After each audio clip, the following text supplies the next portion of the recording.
The June 27th, 2004 meeting of the Metropolitan Area Planning Commission. This time I'd like to call on opening announcements, please.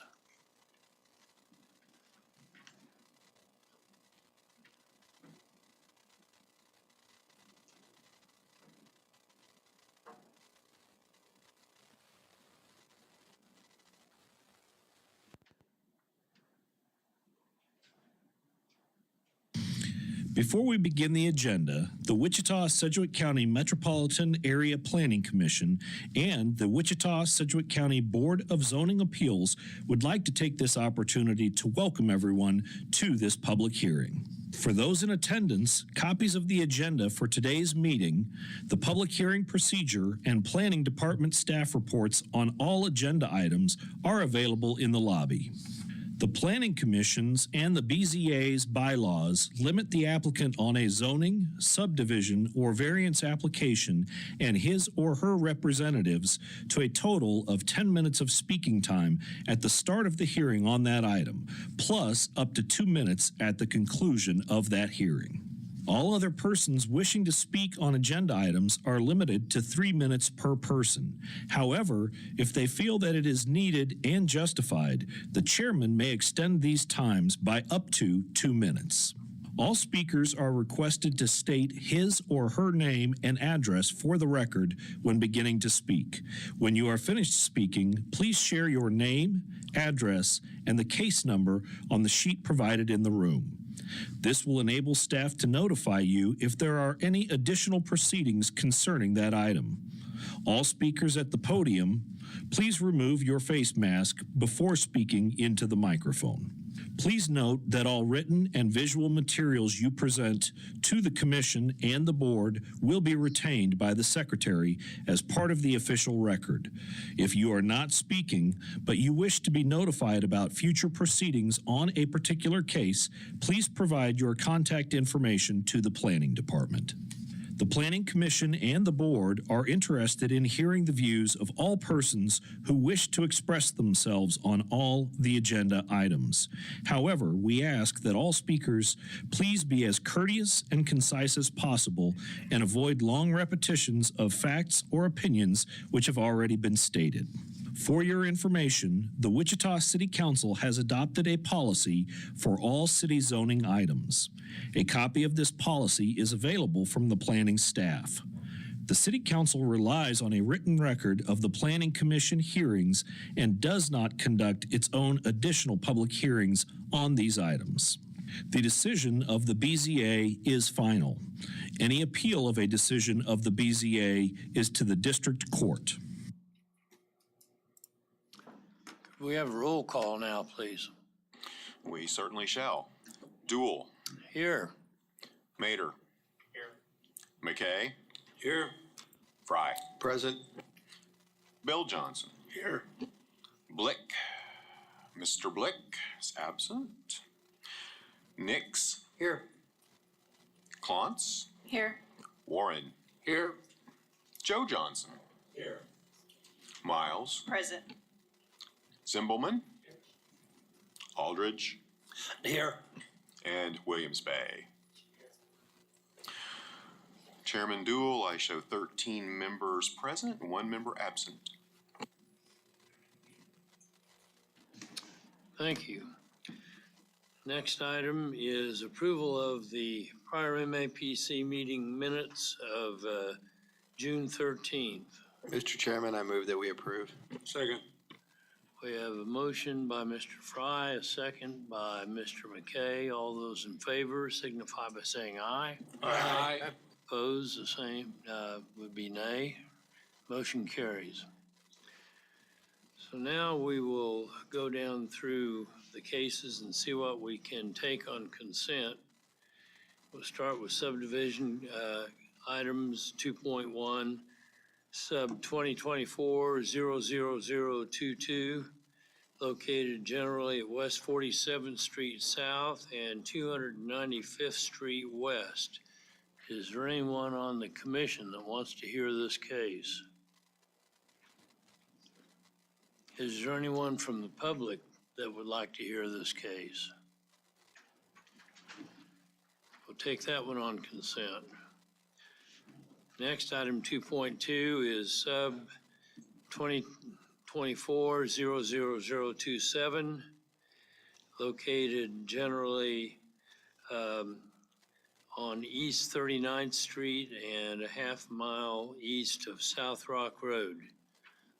Is there anyone on the commission that would like to hear this case? Is there anyone from the public present that would like to hear this case? If not, we'll take that on consent. Next, item 2.3, sub 2024-00028, located near 143rd Street East and East 69th Street South. Is there anyone on the commission that would like to hear this case? Excuse me, that was East Street North. Is there anyone from the public that would like to hear this case? If not, we'll take that on consent. The next item, which was added late, is already been approved, so we don't need to hear that. We have, pardon? The last item that was added just today, actually, on the agenda was sub 2024-00030. It's a one-step final plat, Wrangell Edition, located on the southwest corner of Northwest Street and West 8th Street North. That case was approved at the previous meeting. I move for approval of 2.1, 2.2, 2.3. Second. Okay. We had a motion by Mr. Joe Johnson, second by Mr. Williams Bay. All those in favor signify by saying aye. Aye. Opposed, nay. Motion carries. We have no vacation items today. Moving on to public hearings. First case, 4.1, PUD 2024-00006 is located on the north side of Hillside and Chautauqua, commonly known as 3001 East Mossman Avenue.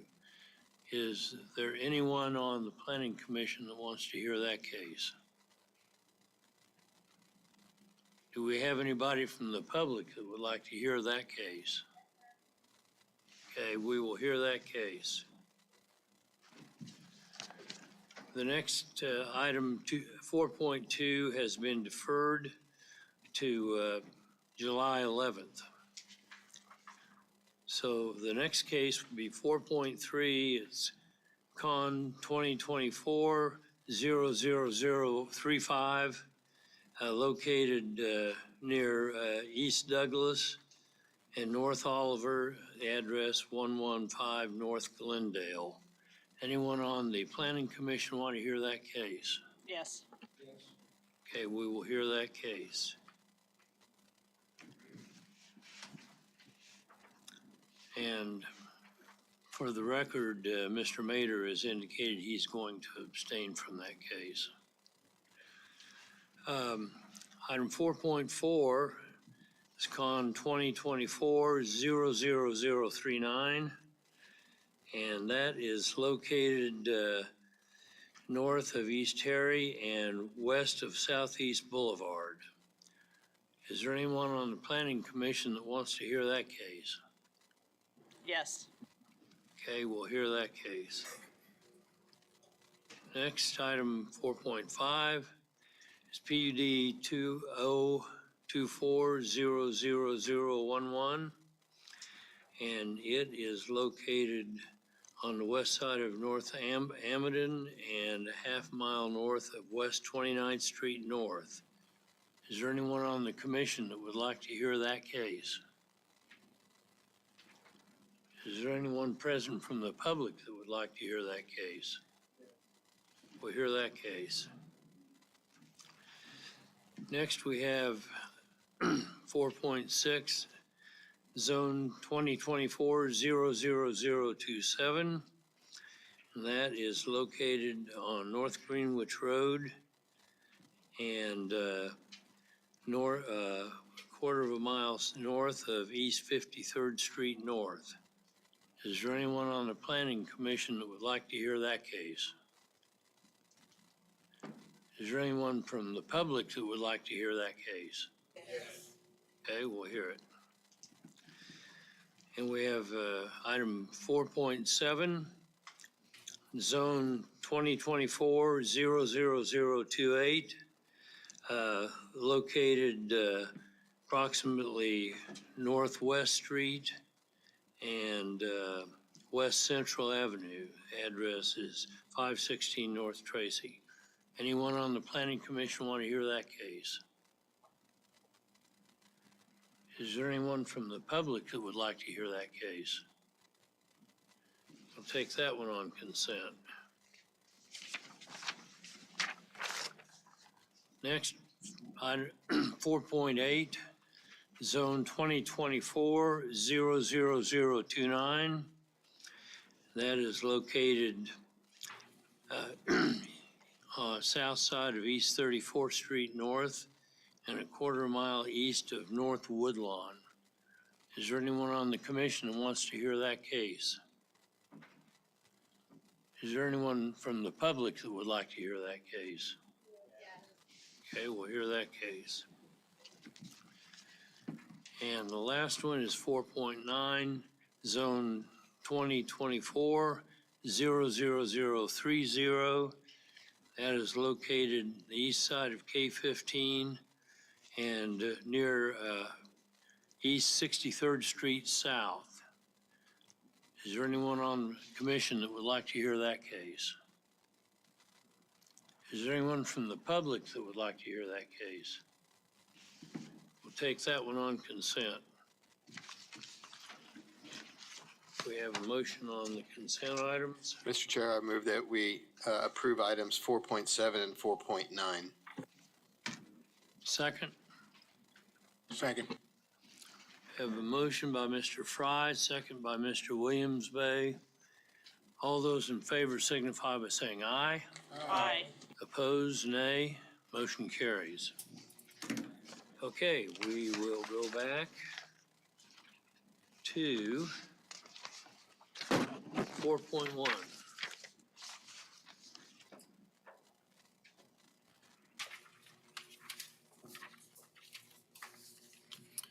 Good afternoon, everyone. Christina Reith with planning staff. This is case number PUD 2024 quadruple 06. So the applicant is requesting a zone change for several parcels, one of which is zoned office warehouse, another is limited commercial, and a couple are two-family residential. And they're requesting a zone change to PUD, planned unit development. They're requesting this to create the Mossman Substation Planned Unit Development number 123. So all these parcels, they total about 3.5 acres in size, and they're generally located, as you can see on the map here, south of East 9th Street North and west of North Hillside Avenue.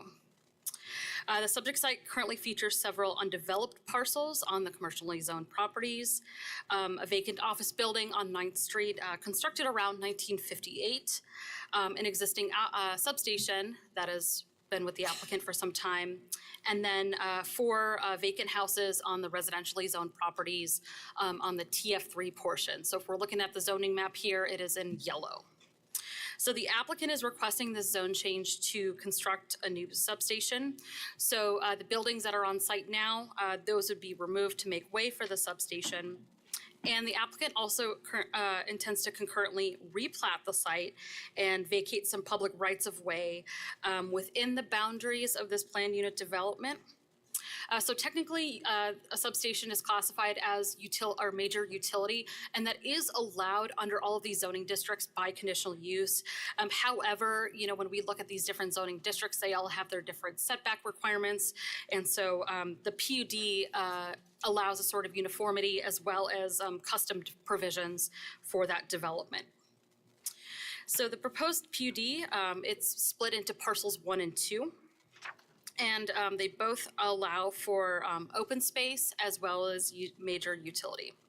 So if we could go, please, to the PUD document so I can talk about where parcels 1 and 2 are, or do I need to use my keyboard? Thank you. Thank you. Okay. So I'm sorry, parcels 1, 2, and 3. I misspoke here. So at the bottom of your screen here, we see parcel 2 that is currently developed with the existing substation. So once the new substation is completed, the applicant would dismantle the existing one, and this would relocate the substation. The one you see in parcel 2 here, it's about 60 feet from the current nearest residence, and so it would be moved to approximately 210 feet from the nearest residential dwelling. And so to continue the harmonious development of this community, staff is recommending provisions to the PUD text that implements a time frame to remove the existing substation once the new one is complete. I had a conversation with the applicant and the agent about this, and they are in agreement with that. The existing substation on parcel 1, which you see is in the dashed lines here, the proposed station on parcel 2, has a chain link fence around the perimeter. And then parcel 1 would have a 10-foot solid screening wall around its perimeter. And then the parcel 2 would have 2 entrances, one off of East 9th Street North and one off of East Mossman Avenue. And unlike most zoning uses for utility major, this PUD actually does not require any parking. Because Section 4 of the Unified Zoning Code normally requires 1 parking space per employee for these kinds of substations.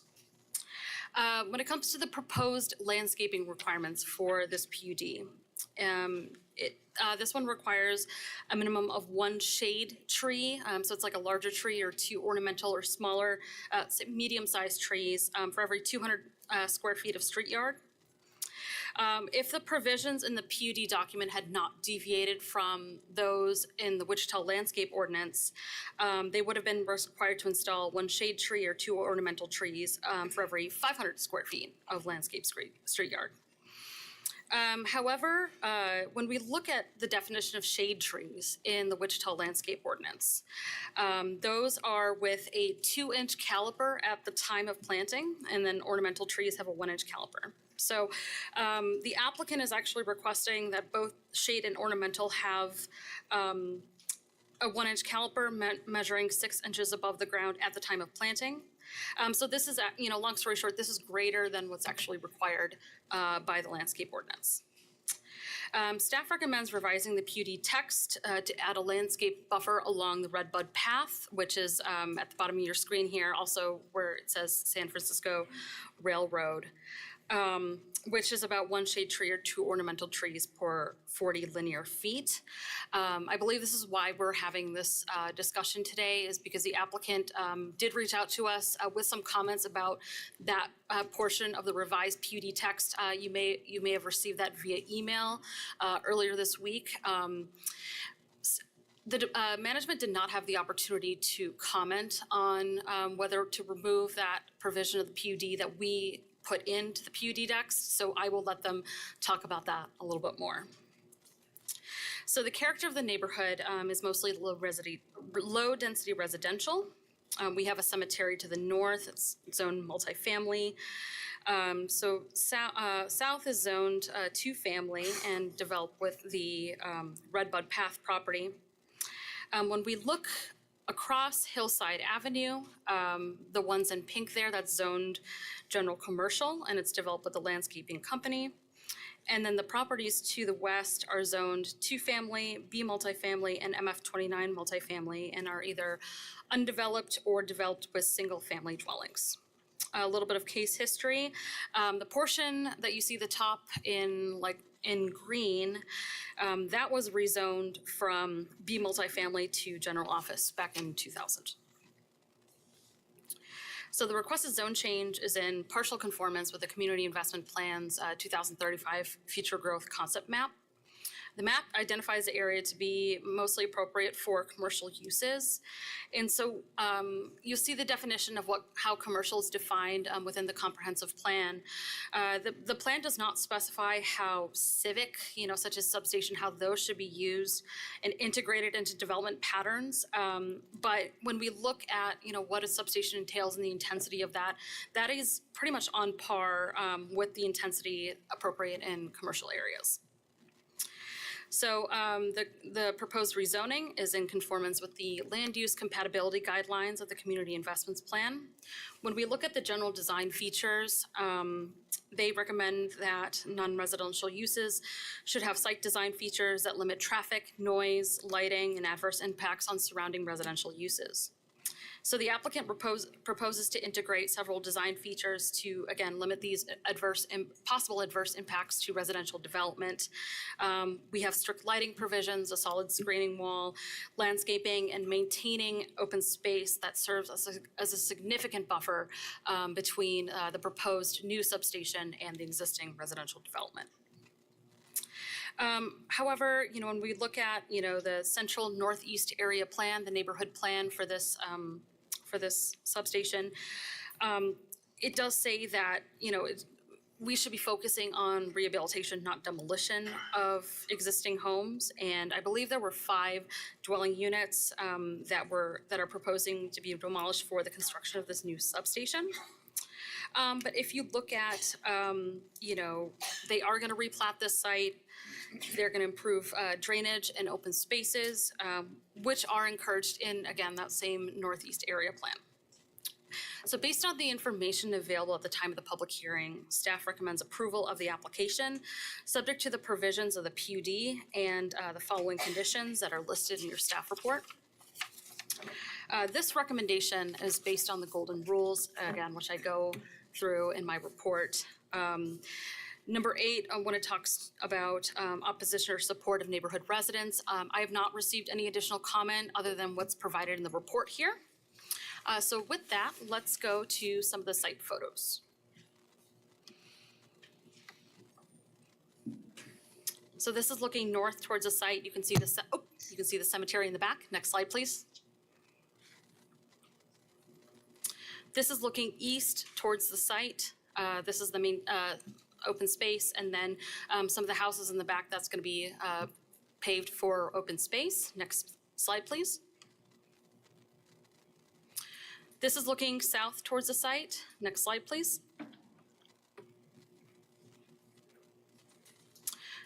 This is also looking south towards the site, towards the existing building from about 1958. Next slide, please.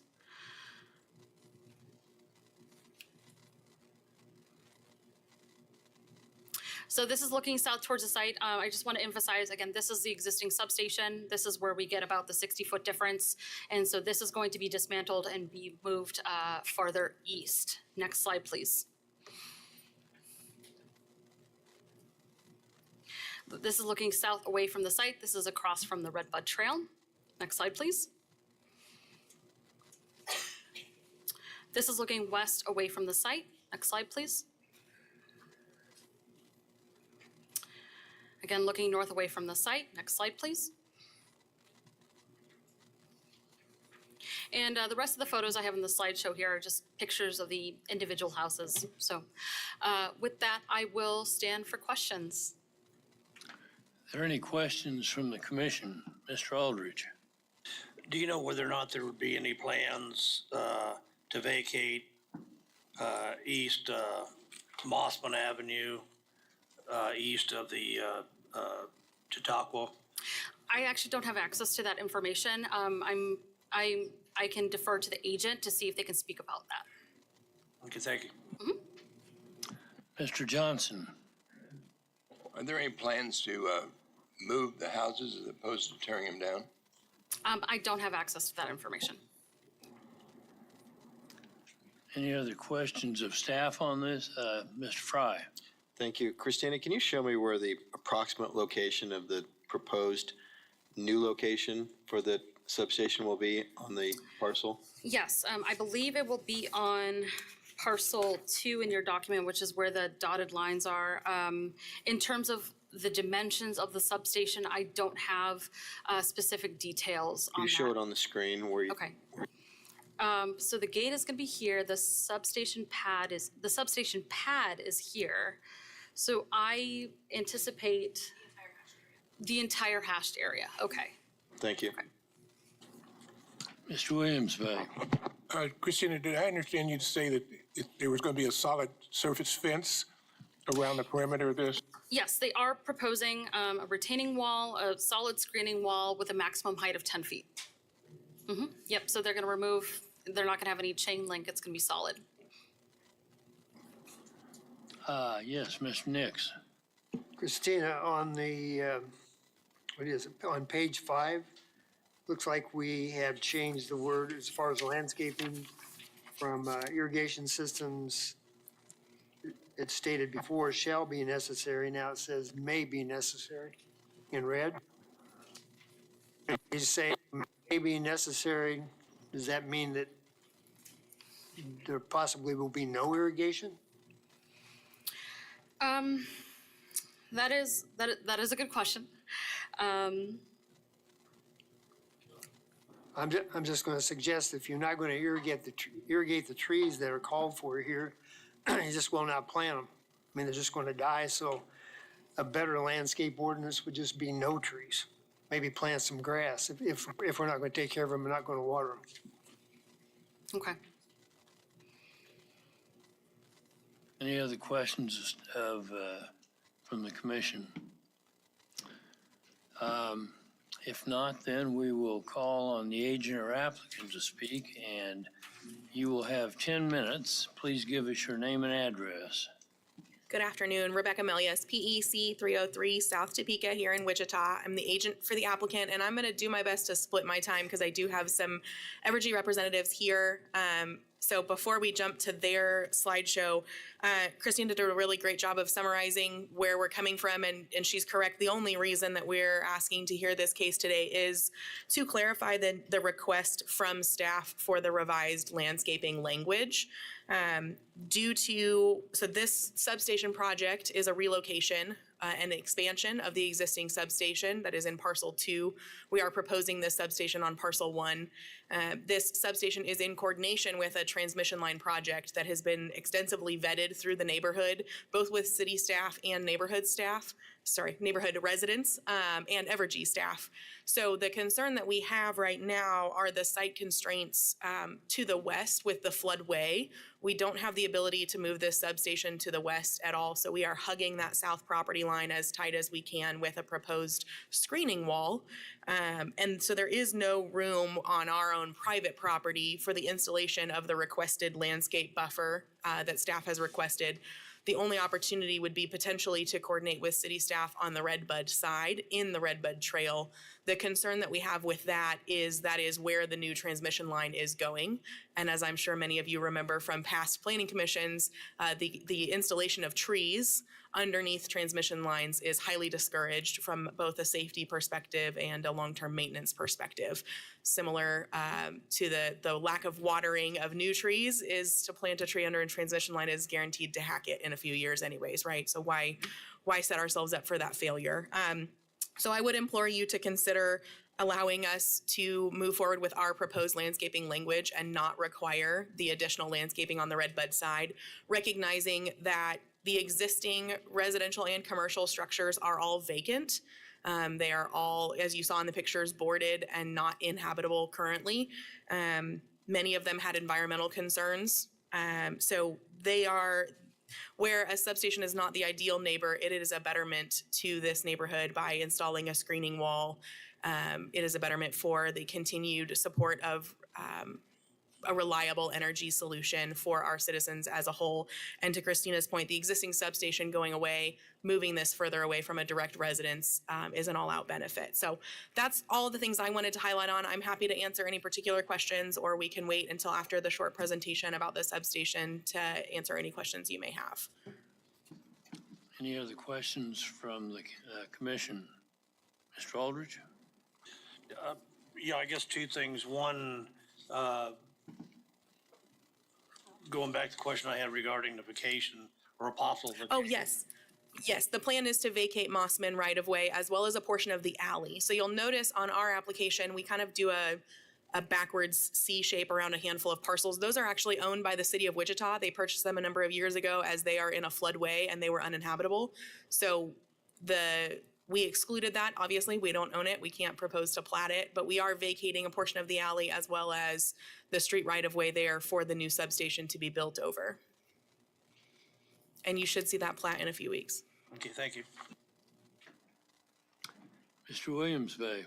Yes, is the Redbud Trail going to be retained rather? Yes, sir. We're not modifying anything on City of Wichita property in any way, shape, or form. So Redbud will stay the same as is.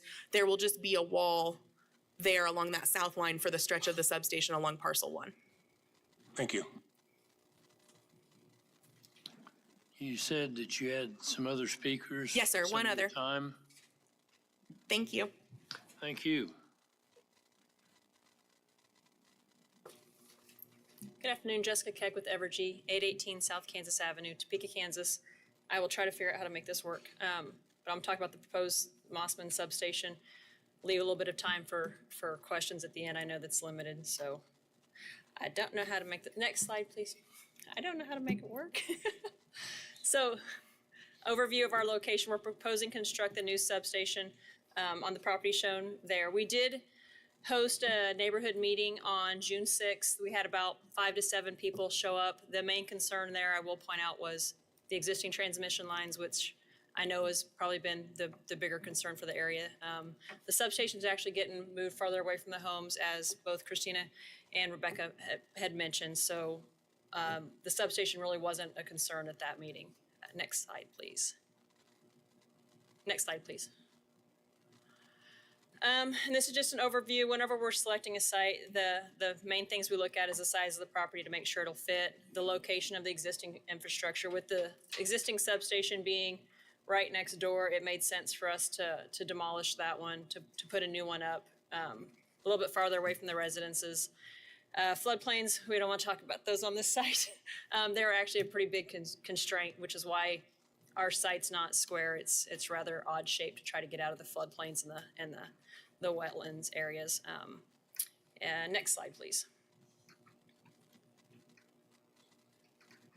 And this is an overview on the aerial. I think one of the commissioners was asking to see it kind of on the aerial, and that will actually show where the substation is going with the existing buildings on site as well as the commercial buildings on site.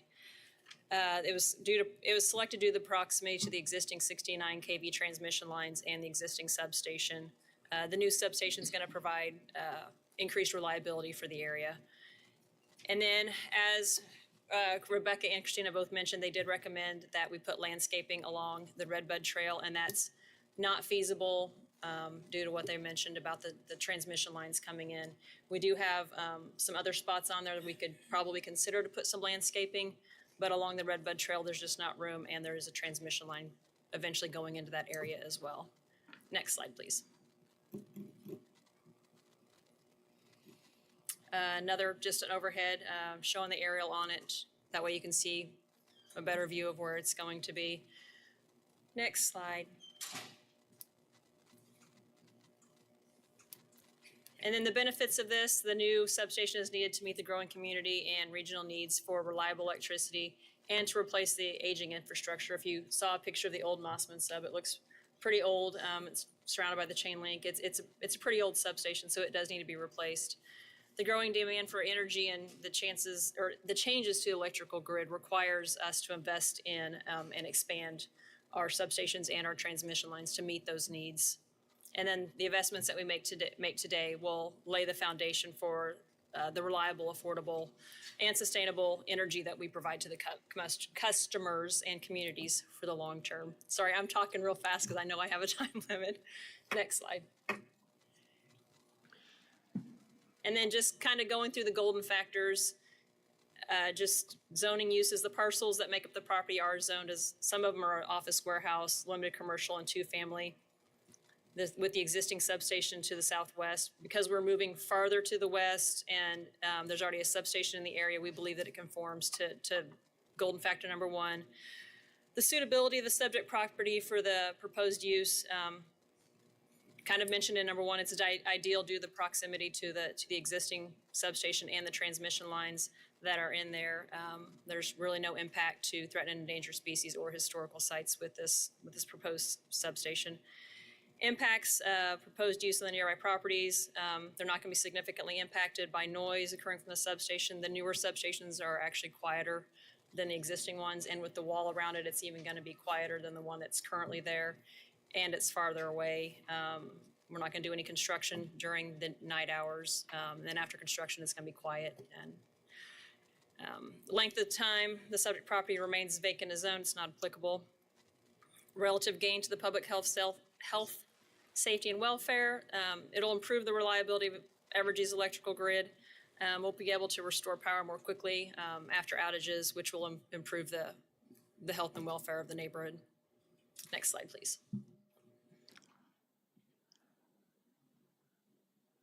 Confirmation of the requested change to the comprehensive plan promotes the development of homes and businesses in the city. Reliable electricity is necessary to facilitate that growth. The impact of the proposed development on the community, there may be some temporary impacts during construction, but after construction, it's going to be unmanned, so really shouldn't be hardly any vehicles coming in and out except for routine or emergency situations. Opposition, this is one of the purposes of the meeting today. Like I'd mentioned, we had our neighborhood meeting. We had about 7 people come out, and they weren't really concerned about the substation. They were concerned about the existing transmission lines, so not a whole lot of kickback on the substation side of itself. And then the recommendations, we've engaged with the city of Wichita to ensure that we satisfy all the requirements. And that is it. And I have a minute left, so questions? Yes, sir. Are there any questions from the commission of the agent or applicant? Yes, Mr. Williams Bay. What are the plans for the existing site? The existing substation site? It'll be decommissioned and returned to a green space after the new one's up and running. Mr. Aldridge. With the exception of the item number 9, landscaping on the PUD, do you agree with staff recommendations and comments? Yes, sir. Thank you. Mr. Fry. Thank you. I'm sorry, Jessica, I didn't catch your last name, but could you go back to slide 4 where we showed the site? I can, but somebody can. Yeah. I don't know how to run this. Yes. So was there any consideration to flipping the open space with the substation and getting the substation away from the Redbud Trail? So there was, the constraint there is floodway. If you notice this concrete channel, that is regulatory floodway, and the cost to deviate or move that with FEMA is exorbitant and timely. So we have utilized the buildable space. That's part of why on our PUD site plan, you also saw a proposed retaining wall. It's because we're actually having to build the site up a little bit to be able to get ourselves out of the floodway enough. to be clear of that. Thank you. I just want to make sure it was understood. Any other questions of the agent or applicant from the commission? Thank you for your comments. Is there anyone from the public that would like to speak on this case?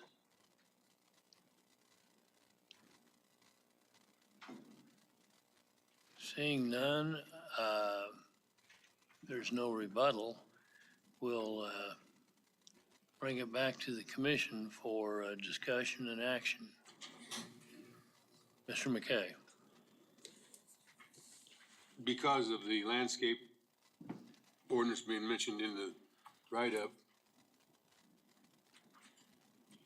and the motion be made, because both with one of our members that knows about that stuff, and the staff, that we exempt that.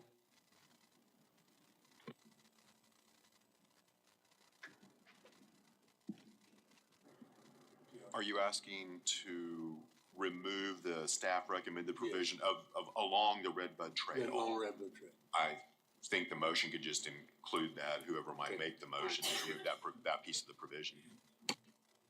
Then for that, I'll make a motion that we approve, subject to what JR just said. Second? We have a motion by Mr. McKay and a second by Mr. Warren. All those in favor signify by saying aye. Aye. Opposed, nay. Motion carries. Okay, thank you for your comments. Moving on to, where are we, 4.4? 4.3, excuse me. Yes, we'll call on staff comments. Yes, good afternoon. My name is Brad Etherly, Senior Planner for MAPD. Today we're discussing case Con 2024-00035. The applicant in this case is requesting an amendment to a conditional use for two items. One, to permit outdoor speakers and televisions, and two, to increase the square footage of the restaurant. I've been told not to move that, but I'll let him do that.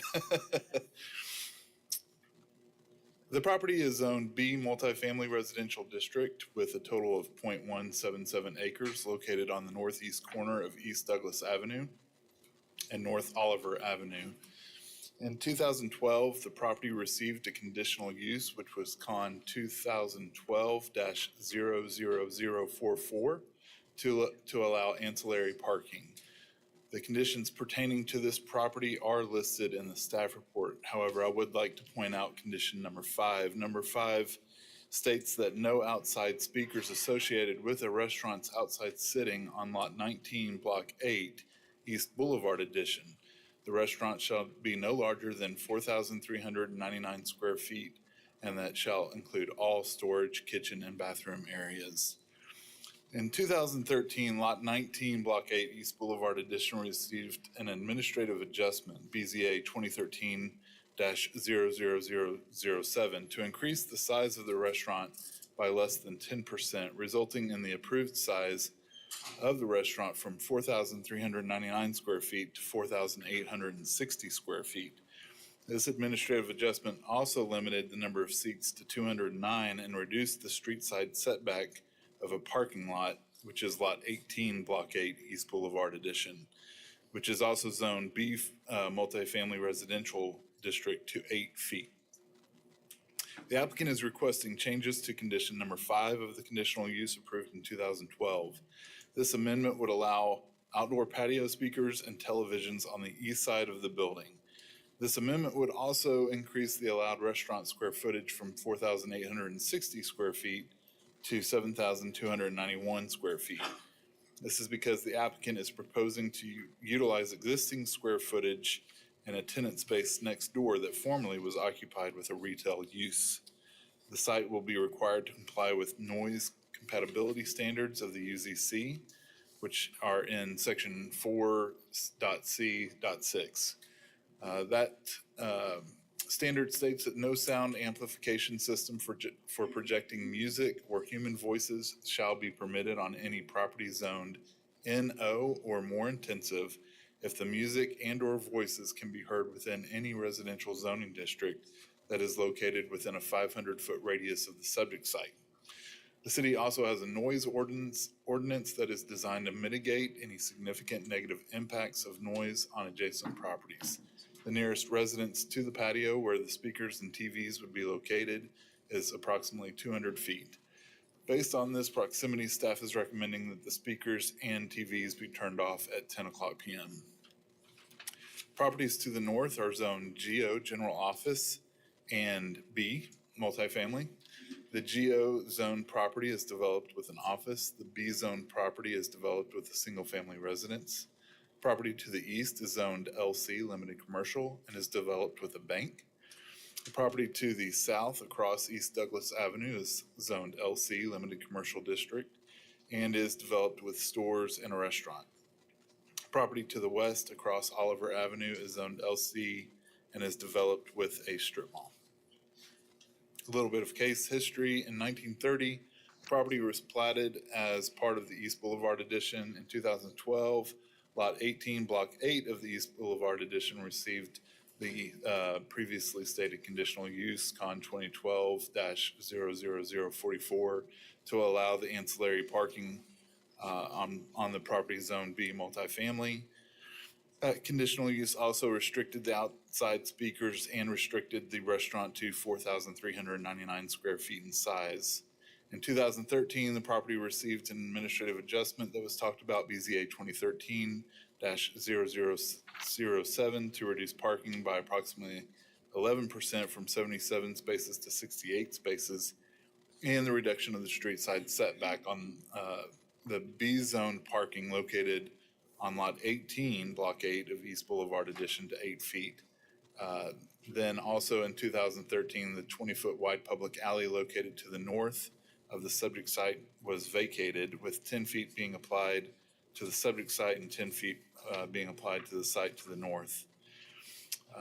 As far as public services go, East Douglas Avenue is a paved 4-lane arterial street with a left-hand turn lane directly in front of the subject site, with sidewalks on both sides. North Oliver Avenue is a paved 4-lane arterial street with a left-hand turn lane directly west of the subject site, with sidewalks on both sides. Wichita Transit does provide regular bus service along both East Douglas Avenue and North Oliver Avenue, with a bus stop at the southwest corner of Douglas and Oliver Avenues, and the site is served by municipal water and sanitary sewer services. If we can go to the future growth map.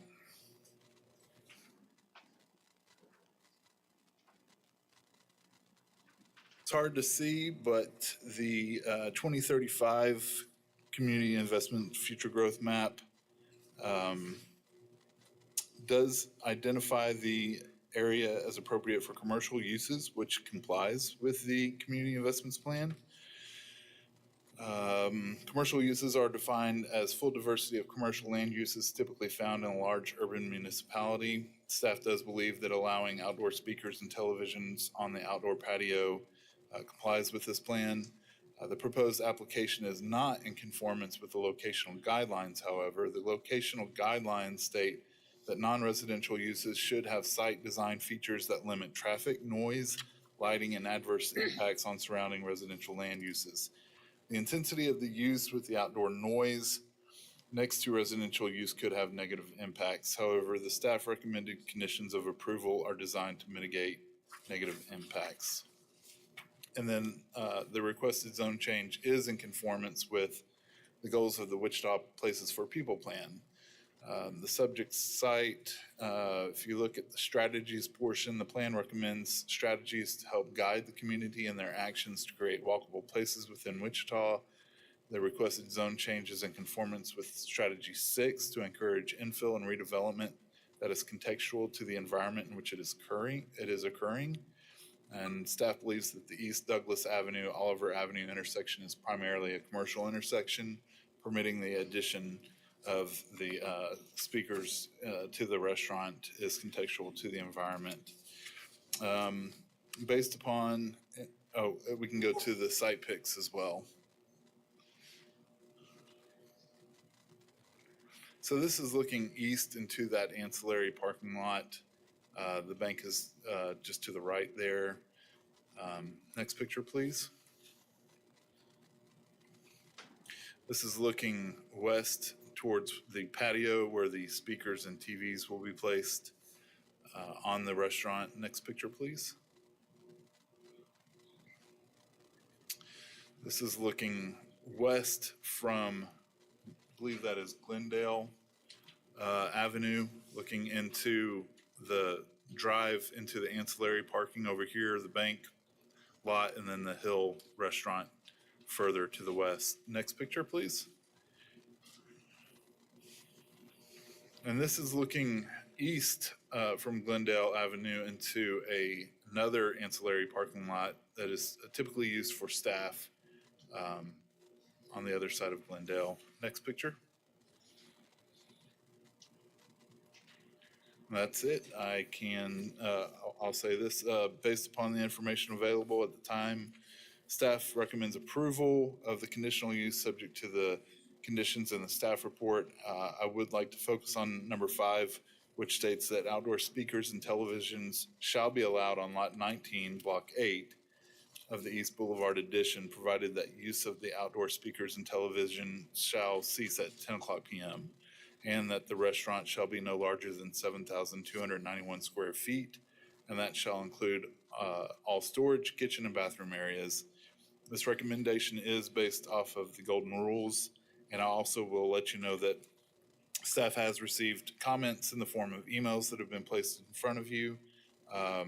And we also did receive 2 phone calls where the public were in opposition of this based off of concerns of noise and on-street parking.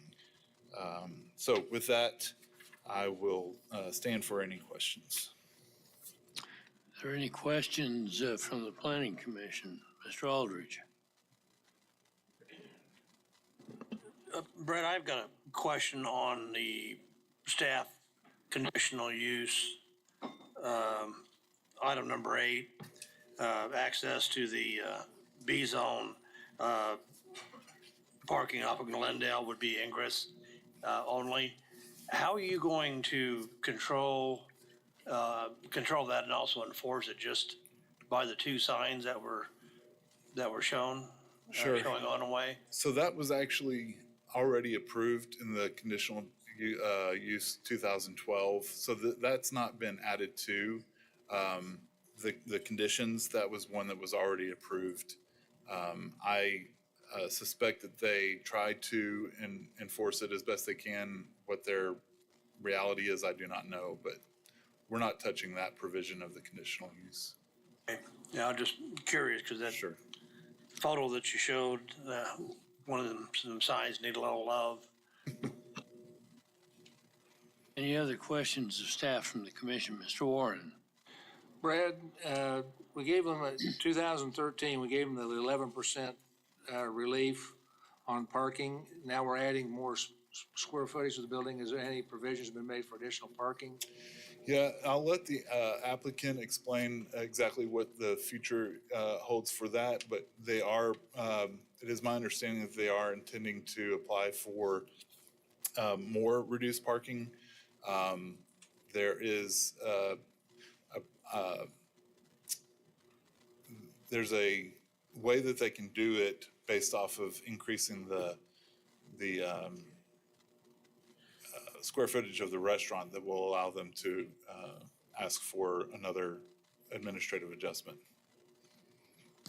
Other questions? Mr. Fry? Thank you. Brad, in 2012, item 5 said no outside speakers, but it didn't reference televisions. Now we're introducing televisions.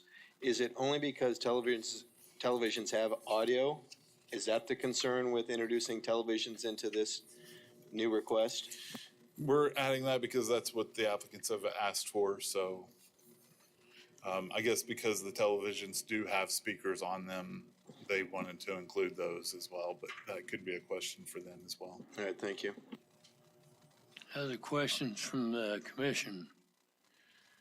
If not, thank you, and we'll call on the agent or applicant to come forth and give us your name and address. You'll have 10 minutes. My name is Zane Parks. Is that the address at which I live or of the referenced project, property. Your personal address. I live at 927 West 47th Street South, 67217.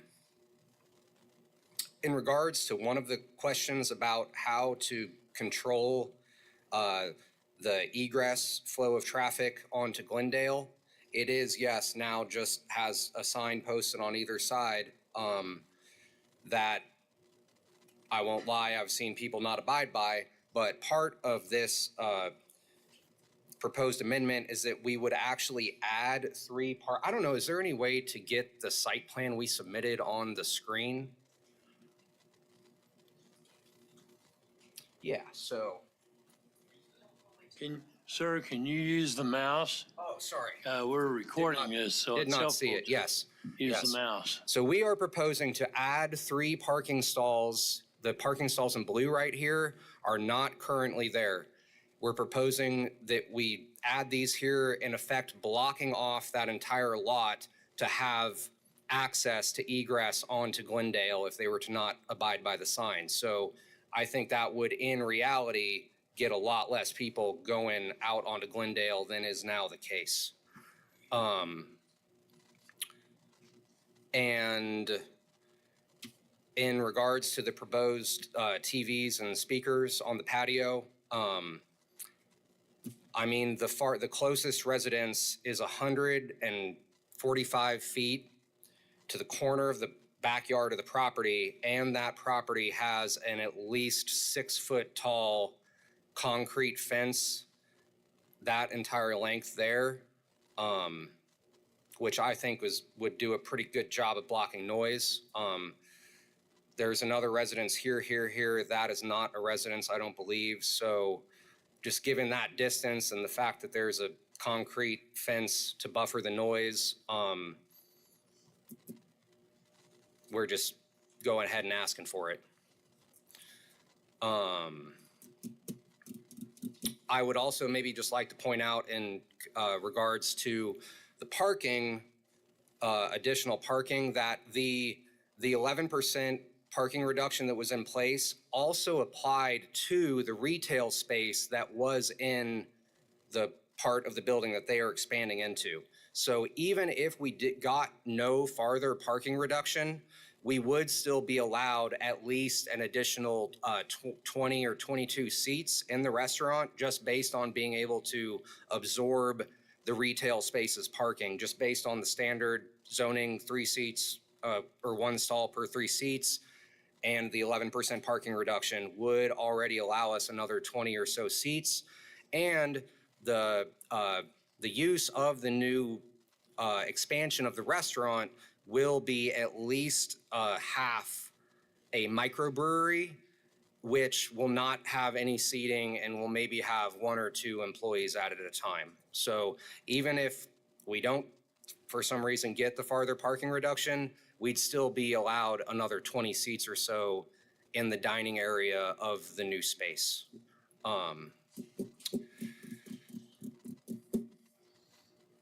I can't really think of anything else that is relevant beyond that. Does anybody have any questions? Are there any questions from the commission of the applicant or agent? Mr. McKay? Just going back to the parking in your drawing you got up there, you said you're gonna put 3 more parkings between the bank and that lot to the east by Glendale? Yes. Okay. Right here. To do that, then with the addition that you're adding, you've got a single source in and out to that one parking lot, unless you're planning on putting an approach onto Glendale. We would, yes, just have 1 source in and out of that parking lot here, but it's wide enough to be a 2-way parking lot. And in essence, if you think about this parking lot over here that just has 1 way in and out, you park here, you back up, and you go out. So the source of your planned parking, you only have 2 sources of in and out on all that parking, correct? there'd be 1 here and 1 here. Well, this is just an in, so there's 1 in. Yeah, and 1 out, yeah. Correct. Thank you. There is also a one-way parking here, but so that is just one way out right there as well, I suppose. Mr. Warren, You're talking about 22 added seats. Is that inside the restaurant, or is that including what you're anticipating additional seating on the outside? There is no additional seating on the outside. We're just asking to be able to have audio speakers and TVs on the existing patio. This is the existing patio here, and we're not planning to add any outdoor seating. any other questions? Mr. Williams, Bay. Were there any discussions had with the neighborhood association?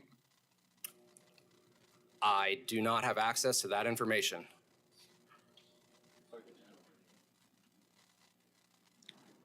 The report indicates it's going to go to the DAB on July 1st. Is that correct? On, are you asking me? I'm sorry. No, I'm asking my bad. staff. It looks like that on the top of the report. It says DAB 1, July 1st. My understanding is that is correct. Right. Okay. Any other questions of the applicant? Not, thank you. We will now ask if there's anybody from the public that would like to speak on this case. You will have a chance to speak, and then they will have rebuttal. So that's the way we'll deal with public comment. But you're certainly welcome to go up and ask questions. Okay? Would you like to speak? Okay?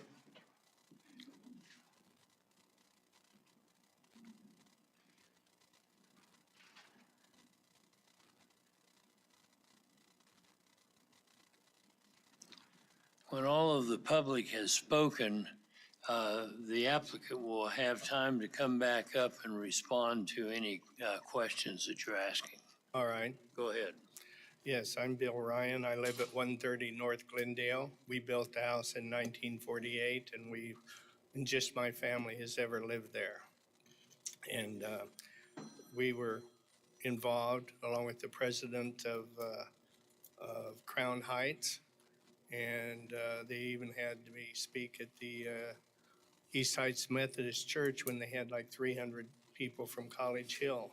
In both Crown Heights and College Hill were overwhelmingly against this bar going in.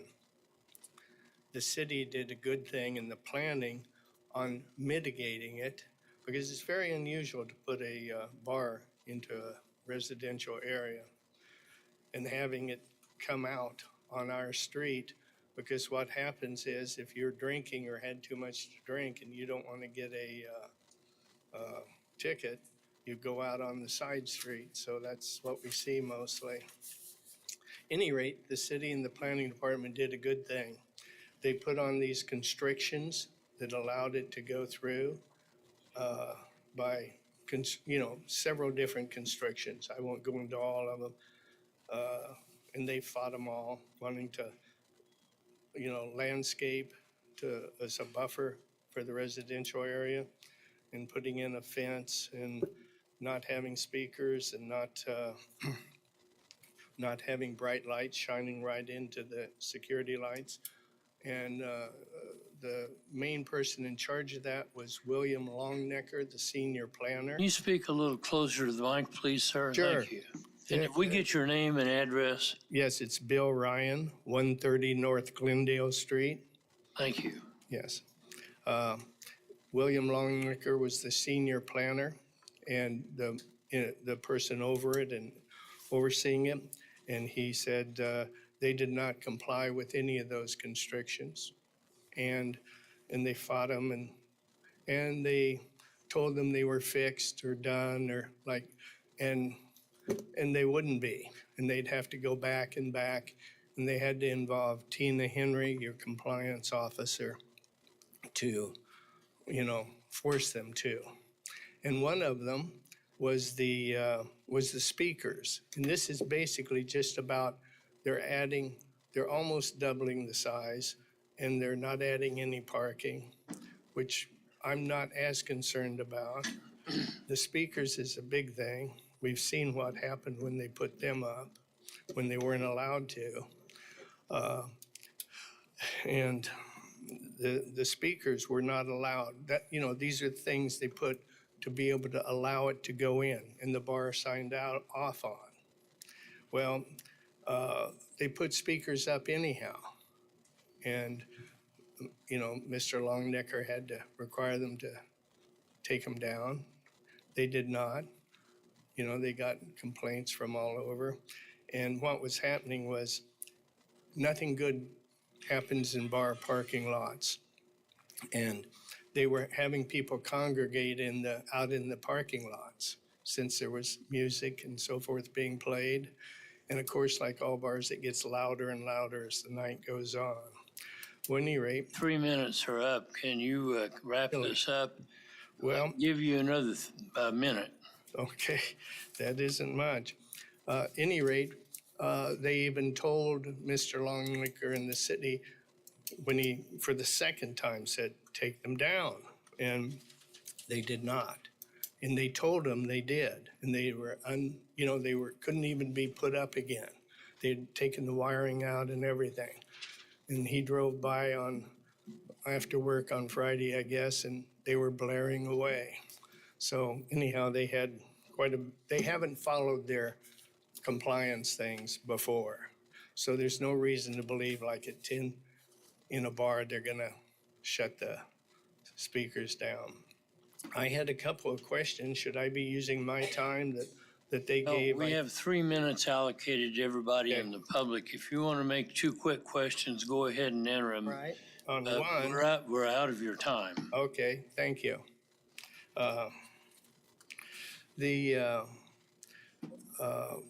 Here is the bar, here is the outside, and you're only talking about when we've been over there and we take our dog, there's only 3 tables there. So it isn't much of anything. And over here is the house, the residence of the owner of the house. And number one, they had no light shining right in. It took them 2 years to stop that. They had a light shining right over his bedroom window, right into it. But anyhow, they said it was 200 feet. Well, for instance, there's the parking lot. It's 6 feet from his house, 6 feet.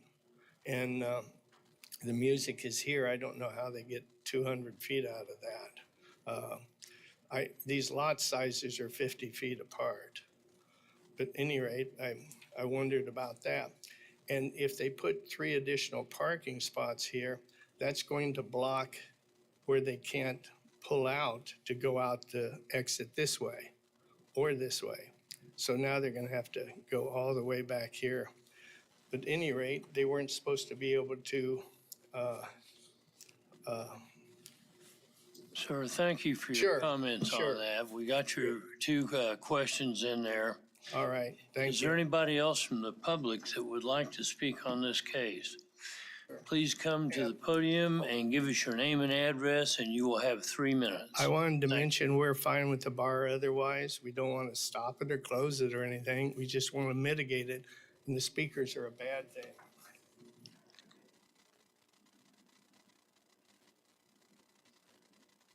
Is that okay? Patricia Heilman. I am Vice President of Wichita Independent Neighborhoods. I'm also Vice President of College Hill Neighborhood, which is adjacent to this, sort of catty corner adjacent to this area, but it's not. This is Crown Heights, we're College Hill, so I want to, for those of you who know that, just state that. So I have heard from numerous neighbors, as is my job in WIN, to talk to people, and have heard from numerous neighbors that they are very concerned with this loudspeaker television aspect. It was one of the big conditions that they took into consideration in not protesting as heavily when the bar went in, although there was protest when the bar went in. And so noise is not conducive. Noise outside especially is not conducive to good family living. And as a city, we are trying to get places for people, right? We're trying to encourage people to come and live in the core of our city. That really helps with transit, it helps with, I'm preaching to the choir here, but we're trying to get people to live in these neighborhoods. And make no mistake, this is a neighborhood.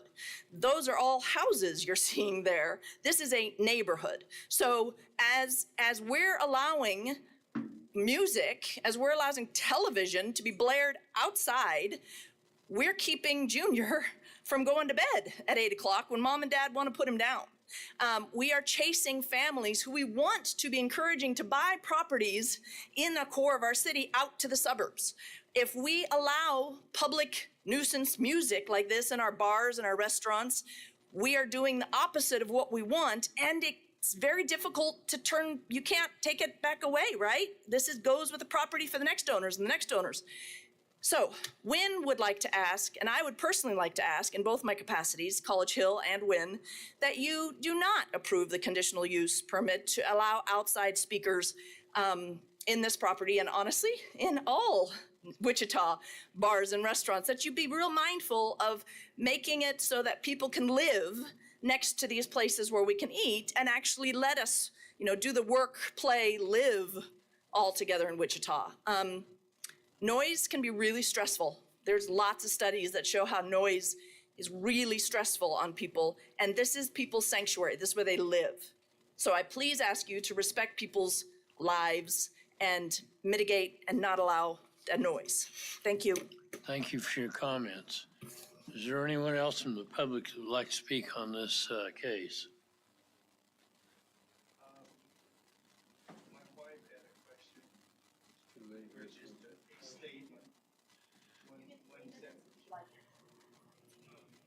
She's a separate person. If you want to ask a question, go ahead. But please go to the mic, give us your name and address.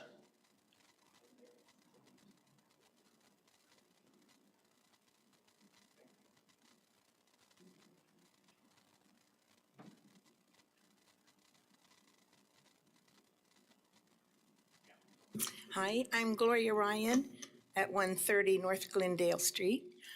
And I just wanted to say that nothing has changed to the agreement they had. So we're wanting to know why it's being expanded and speakers and TV being allowed if that happens. There's nothing that has changed, nothing's bigger, and there's no reason for it that we can see. Thank you. Thank you. If there are no other speakers, we'll call the agent or applicant back and you'll have 2 minutes rebuttal. All right. In regards to the first gentleman's comment about potential drunk drivers exiting onto Glendale, again, the proposed 3 additional spaces would all but eliminate that possibility unless it's someone exiting the bank, in which case, even the bank is not supposed to exit. This is supposed to be an entrance-only approach right here. So anyone from the bank is supposed to go all this way anyways. So that would only help potential drunk drivers stop driving down Glendale. We are not almost doubling the size of the restaurant. We are increasing it by slightly more than 50%. As far as the speakers go, I understand, and that the owners of the property do not have a great track record of abiding by the conditional use conditions. I will not deny that. We are just trying, perhaps to the last question, we are now just trying to legally go through the process and do it the right way to see if that is allowed. If it is it's not a deal breaker, but we're just going ahead and asking. Also, everyone keeps calling this a bar. I would just like to point out that it is also a bar and restaurant with more than 50% food sales. So it's not like a place where people are just hanging out and only drinking. People are taking their children to this bar. It's not like the worst kind of bar you can imagine. And then I guess finally, I would maybe just propose that if people are trying to put their children to sleep at 8 o'clock, how about we limit the speakers to be shut off at 8 o'clock instead of 10? Thank you, sir. Thank you. I'll bring it back to the commission now for discussion. Yes, Mr. Bill Johnson. JR, basically this is a conditional use, so if any of these requirements are not met, it becomes null and void? It theoretically could become null and void, but it would take enforcement action and some adjudication in the court system before that would happen because it is a land use of the right. Okay, also tell me what the requirements are on sound. What's the limit they can have for sound? Well, it's not actually zoning, that's out of the city code, and there are decibel limits. In theory, the police department would be called out to check those using the sound meter. I think it's not terribly loud, but it can be problematic to measure and get cases on, is my understanding. Thank you. Yes, sir. Yes, Mr. Williams-Vey. Yes, JR, how many complaints have you had in the past on this location? Do you know off the top of your head? Well, Mr. Williams-Vey, Commissioner Williams-Vey, as you remember, I used to do that thing at one time, but when I moved up to supervision, of course, I quit working. I don't know. There have been complaints over the years. I am familiar with this location. There were definitely issues with those speakers. You can see that there's no speakers there now. There's no TVs there now. There's brackets, however, that are still there. The area inspector, who's had the area for a very long time, I think she indicated the last complaint that she dealt with may have been sometime in the past year, and I think she said it was a screening, maybe slats coming loose or something along those lines. But yes, there have been issues over the years. Thank you, sir. Yes. I don't know that I can answer that. The applicant would probably have to answer that. Well, it sounds like the way you talk that maybe you're a new owner. I'm just curious. No, it is the same owners of the Hill Bar and Grill. They're just basically trying to start a microbrewery that they can then use to provide beer to their other restaurants as well as this one too. Yes, Mr. Fry. Thank you. Staff recommended change number 5, where it says the restaurant shall be no larger than 7,291 square feet, which, as we've heard, is about a 50% increase from what was approved in the 2013 administrative adjustment of 4,860 feet. That administrative adjustment limited the number of seats to 209.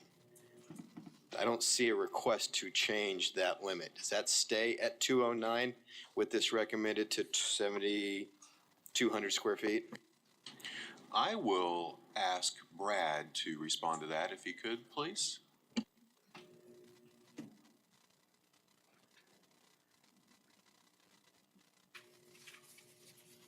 Thank you for that question, Mr. Fry. I will say this, that I think the intention of the agent or applicant is to increase the number of seating.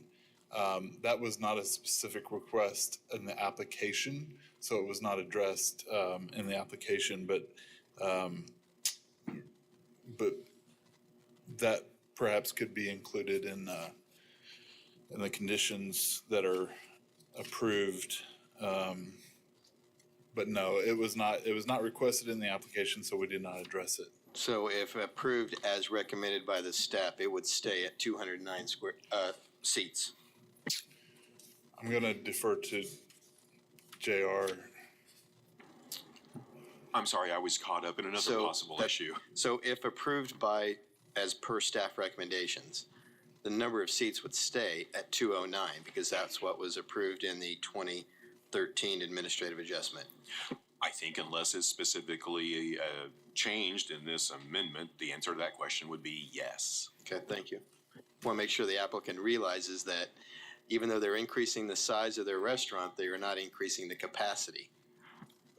And so the other issue that I guess has just come to my attention, and it might need, if it's okay with the commission, to verify with the applicant, this proposed microbrewery is not just servicing this restaurant and bar area. This is going to be a microbrewery servicing other locations. Could you come back to the mic and answer that question? That is my understanding. How many other locations might it serve, do you know? The Wine Dive, Vora, and I believe there is one other restaurant that they own that is not on the top of my head.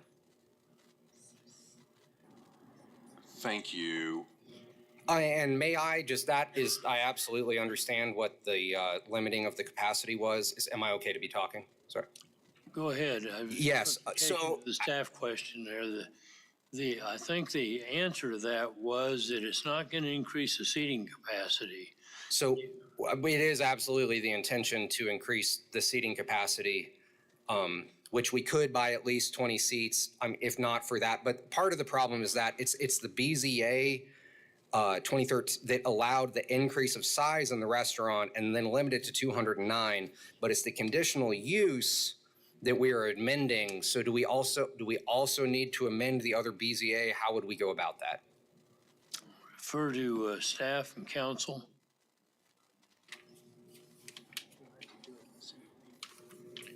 I think it would be appropriate to do it into conditional use. It's a higher burden, if you will, than an administrative adjustment. So we could include in the conditional use amendment that it also amends the BZA? Is that? You could have, but that hasn't happened. Okay, so we will take action to add that into the conditional use amendment? So that would be a separate case. I have some concerns about a microbrewery at this location, a commercial production microbrewery. Brad, do you want to make a comment? Okay, Brad's going to make a comment.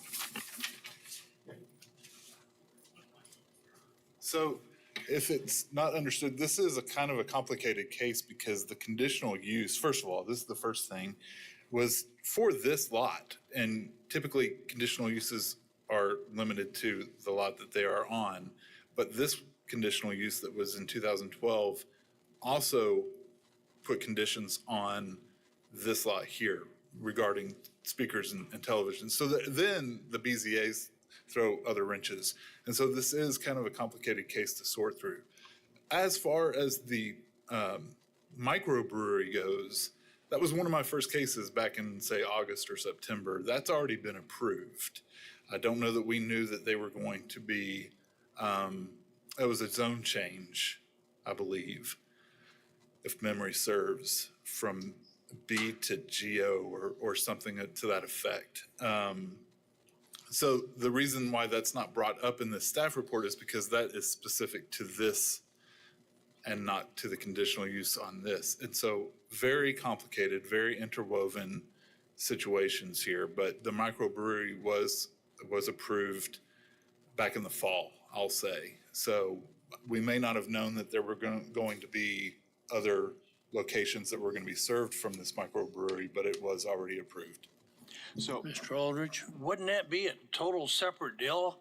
If you got approval just for a microbrewery, and now that it's turning into a commercial supplier, shouldn't that be a whole different ballgame than what we're talking about right now? That's what I'm struggling with, and I don't recall the case because I'm getting old. My perspective would be that there'd be a deferral until the next meeting, so we staff have time to figure out what this really is that we're looking at. That would just be a recommendation I would offer. I would agree with that. Rather than passing something today that's just part of what they want and bringing another case back in, can we defer this until the next MAPC meeting? Mr. Warren. I would move to defer to the next MAPC meeting on. Brad, do you know the date of the next meeting off the top of your head? July 11th. Great, thank you. July 11th. Would that be enough time for staff? Yeah. Yes, sir, I think it would be more than enough. Okay. We have a motion and a second. Motion by Mr. Warren, second by Mr. Fry. All those in favor signify by saying. One question before you call it the roll. Pardon? Does the applicant understand what we're doing? Because he wanted to add it to this without.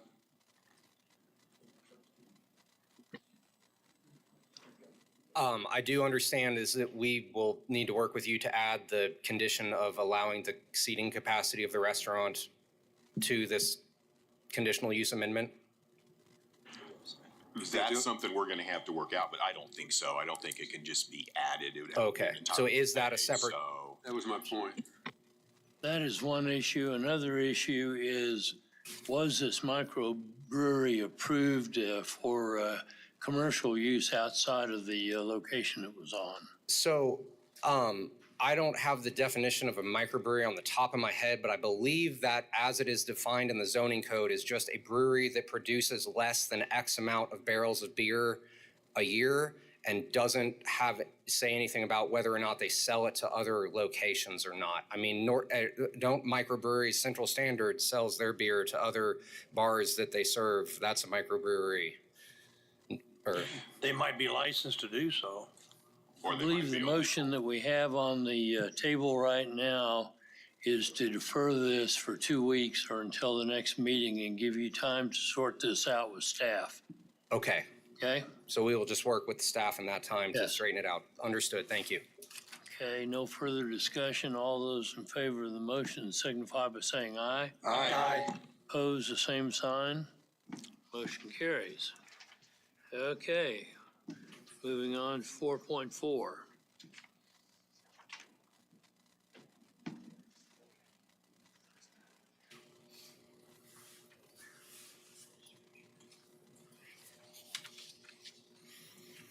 Yes, thank you once again, Commission.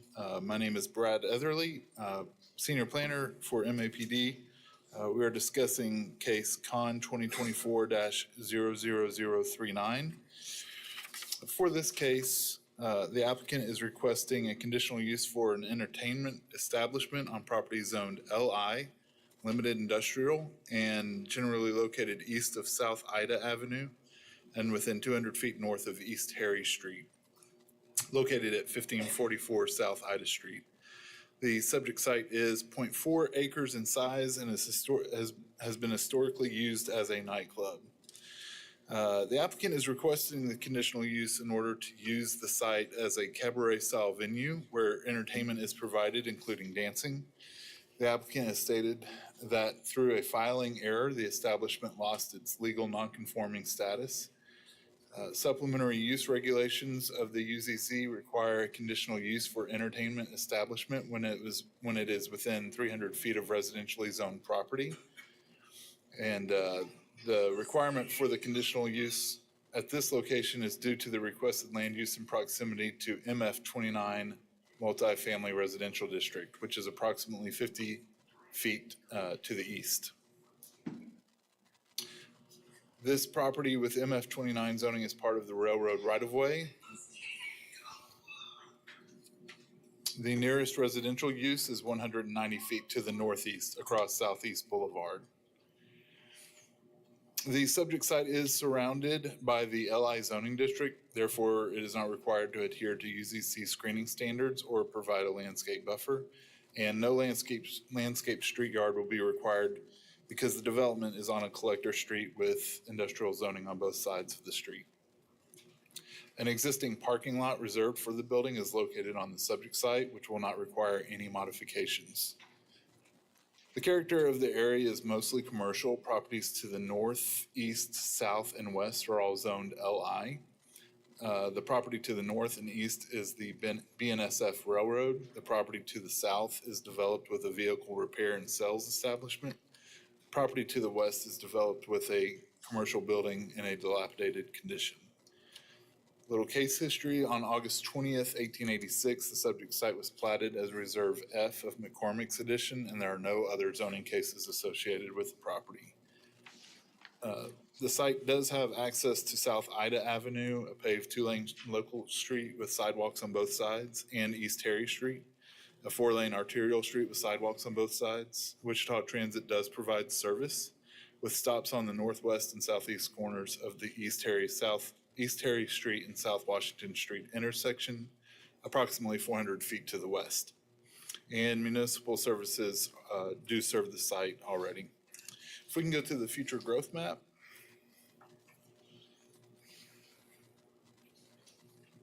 All right, you can see that the future growth map indicates this area is appropriate for new employment.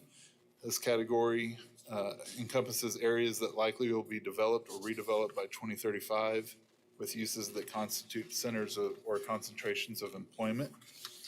And we believe that the proposed entertainment establishment is an appropriate use for the subject site. The request is also in conformance with the land use compatibility locational guidelines of the comprehensive plan.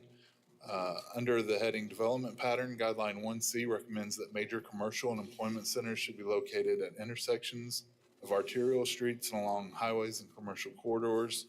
The location of the proposed entertainment establishment is appropriate due to its location along East Harry Street with contiguous commercial frontage. And the requested zone change is in conformance with the goals of the Wichita Places for People Plan. Under the category of strategies, Strategy 6 includes encourage infill and redevelopment that is contextual to the environment in which it is occurring.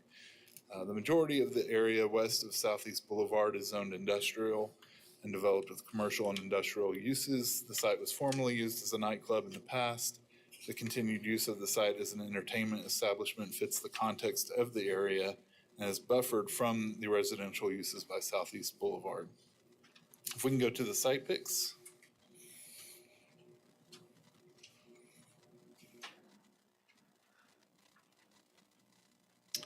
Here we are on Ida looking east into the subject site. Next picture, please. This is looking west from the railroad site into the back of the area. Next picture, please. This is looking north down Ida Street from the site. Next picture. This is looking east away from the back of the site into the residential properties across Southeast Boulevard and the railroad. Next picture. And then this is looking south down Ida onto Harry. Staff does recommend the conditional use be approved, subject to the conditions listed in the staff report, and this recommendation is based off the golden rules. With that, I can stand for any questions. Any questions from the commission of staff? Yes, Mr. Zimmerman. So your recommendation, it says applies to 1544 South Ida Street only. Is that the address of that whole building? No, the building actually has several addresses, so this would be limited to that specific address of the entertainment establishment. So is this going to cover all of the rest of those buildings? No, just the specific place for where this business is located. Any other questions of staff? Mr. Holdridge. Yeah, I just have, you got a railroad runs right there. And do you think they put off a little more decimals than what this establishment might at, what is it? Not to 5 decibels. What's going to put off more sound? That railroad going through there, or maybe some outdoor speakers? I'm afraid I'm sure the railroad would, but I'm not sure why you're asking. I'm just making a statement. Okay. Maybe we should just ban railroads, Bob. Okay. I did, I sold it. Moving on. Are there So any there- other questions of staff at this So time? this property didn't previously have a conditional use? Or it did previously have a conditional use? I'll jump in and answer that. I've actually inspected that club. That's how long it's been there, because I haven't done inspections in decades. What'd you So think of it?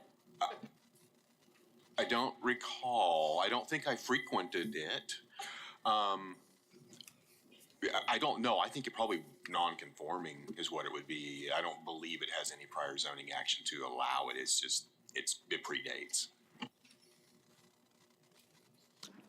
If there are no further questions of staff, we'll call on the agent or applicant to speak. Please give us your name and address, and you'll have 10 minutes. My name is Jeremy Trotter. I live at 1420 East Delmar, 67216. I've had this business here leased on this property for about 5 years. And during COVID, the first time the paperwork was renewed, there was an error when I sent it into the city, and I didn't know.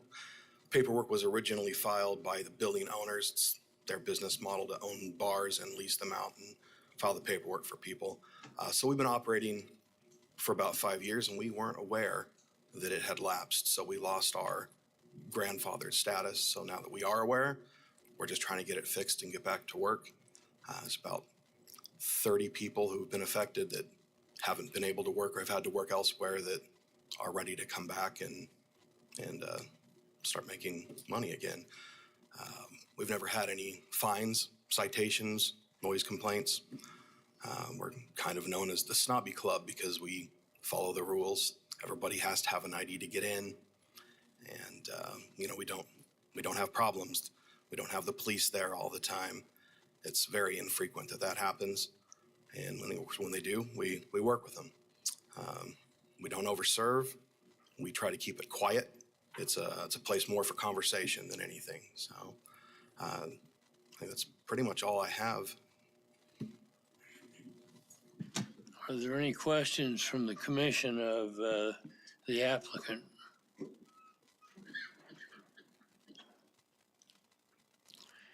If not, we'll call, thank you for your comments, and we will call on the public. If anybody wants to speak on this case, please come forward.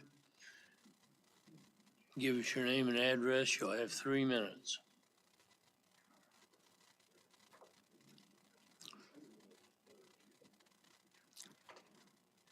Hello, my name is Jade Stauffer. I live at 907 West River Boulevard.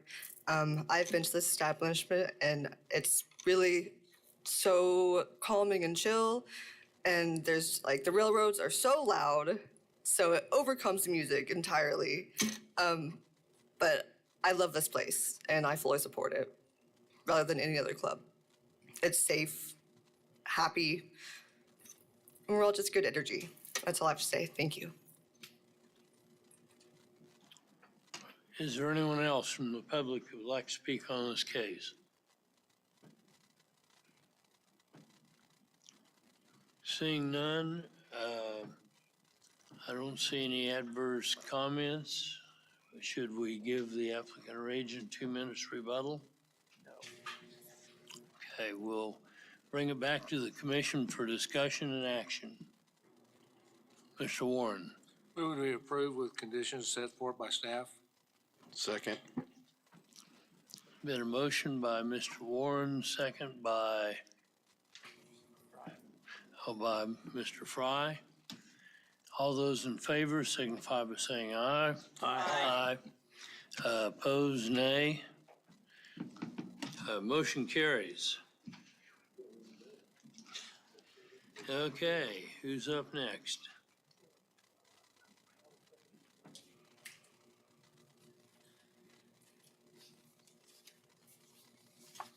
All right.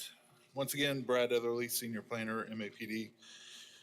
We're discussing case PUD 2024-00011. For this case, the applicant is requesting a zone change from SF5 Single Family Residential District to PUD Planned Unit Development to create the Esparza Addition Planned Unit Development, which is PUD number 130. The subject site is 3.35 acres in size and is generally located between North Charles Avenue and North Amadon Avenue and within 320 feet north of West 31st Street North, located at 3258 North Charles. The subject site is currently developed as a single-family dwelling on North Charles Avenue and is undeveloped land along North Amadon Avenue. The applicant is requesting the zone change in order to permit single-family residential on PUD Parcel 3.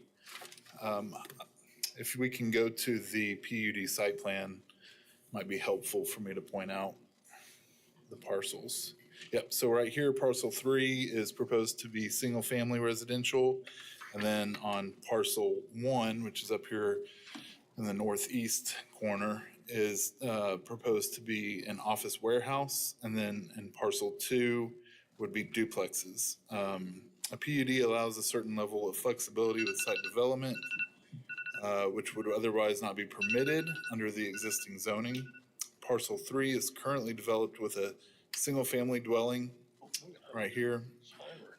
And then Parcel 1 is proposed to be the office warehouse, and then Parcel 2 is proposed to be duplexes with all uses permitted by right in the TF3 residential district. I will also say that the PUD language would allow uses of community assembly, daycare center, general and limited, construction, sales and services, monument sales, nurseries and garden centers, office general, warehousing, and wholesale or business services in Parcel 1 here. The buildings within Parcel 2 shall be residential in character with a hipped or gabled roof and residential siding materials. Public access to the site is from North Amadon Avenue right here, with private access from the extended driveway right here from Parcel 3. Commercial vehicle access to Parcel 1 shall be limited to the North Amadon Avenue. And then development standards for the OW district would be applied to Parcel 1. Development standards for the TF3 district would be applied to Parcel 2. And then development standards for SF5 district would be applied to Parcel 3. Parking within the PUD shall be provided in accordance with the UZC. Signs in Parcel 1 shall conform to the Wichita Sign Code for the OW district. Signs in the OW district cannot exceed 20 feet in height. And the area is a ratio of 0.8 square feet of sign area per linear foot of street frontage along an arterial, which has a single sign having a maximum area of 150 square feet. The linear street frontage along North Amadon Avenue would permit 132 square feet in sign area. Staff is recommending that an LED electronic message sign be prohibited since there are residential uses across the street. Signs in Parcel 2 shall conform to the Wichita Sign Code for the TF3 zoning district, and then signs in Parcel 3 shall conform to the Wichita Sign Code for the SF5 district. Future development of Parcel 1, which again is the northeast corner here, shall comply with the Wichita Landscape Ordinance, and existing landscaping may be used to meet this requirement. The west line of Parcel 1, adjacent to the northeast corner of Parcel 3, right here, shall be landscaped at a rate of 1.5 times the standard. The proposed PUD language does not indicate any required screening for Parcel 1. Because the uses on Parcel 1 are proposed to be commercial, abutting, and adjacent to residential uses and zoning districts, staff recommends that the PUD text be modified to require a minimum of a 6-foot screening fence along the south, west, and north boundary lines of Parcel 1. The character of this neighborhood is mostly residential. The subject site is surrounded by SF5 single-family residential district on all sides. Property to the north of Parcel 3 is undeveloped, while property to the north of Parcel 1 is developed with a church. Properties to the east across North Amadon Avenue are developed with single-family dwellings, and properties to the south are developed with single-family dwellings. Properties to the west across North Charles Avenue are developed with single-family dwellings. Case history: on December 2nd, 2021, the site was platted as part of the Esparza addition, and there have been no other zoning cases associated with the property. The subject site has access to North Charles Avenue, a paved 2-lane local street without sidewalks, and North Amadon Avenue, a 4-lane arterial street with sidewalks on the east side. City services such as sanitary sewer and water currently serve the site, and Wichita Transit does provide service at the southwest corner of West 29th Street North and North Amidon Avenue, which is approximately 1/3 of a mile away to the south.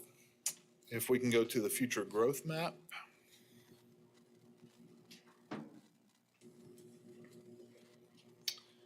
This requested zone change is in partial conformance with the Community Investments Plan. The 2035 Future Growth Concept Map recommends the subject site is appropriate for residential uses. Staff believes that residential aspects of the proposed PUD do align with the future growth map. However, the proposed uses for parcel 1 do not comply with the plan. The locational guidelines of the Community Investments Plan provide a framework for decision-making regarding land use changes. Under the heading of Development Pattern, Guideline 2.A encourages infill development that maximizes public investment in existing and planned infrastructure and services.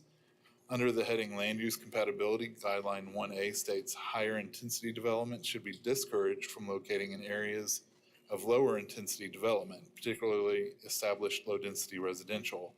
And then locational guideline 3A states, except in mixed-use developments, residential and non-residential development areas generally should be separate and distinct with appropriate screening and buffering to ensure compatibility among land uses while maintaining connectivity among uses. The proposed uses for parcel 1 comply with the development pattern and locational guideline. Proposed uses for parcel 1 is in partial conformance with the land use compatibility locational guideline, and that it is a higher intensity use proposing to be located in a lower intensity area. However, the uses directly north are non-residential, and the staff recommended PUD language provides for proper screening and buffering to ensure land use compatibility. If we can go to the site pics.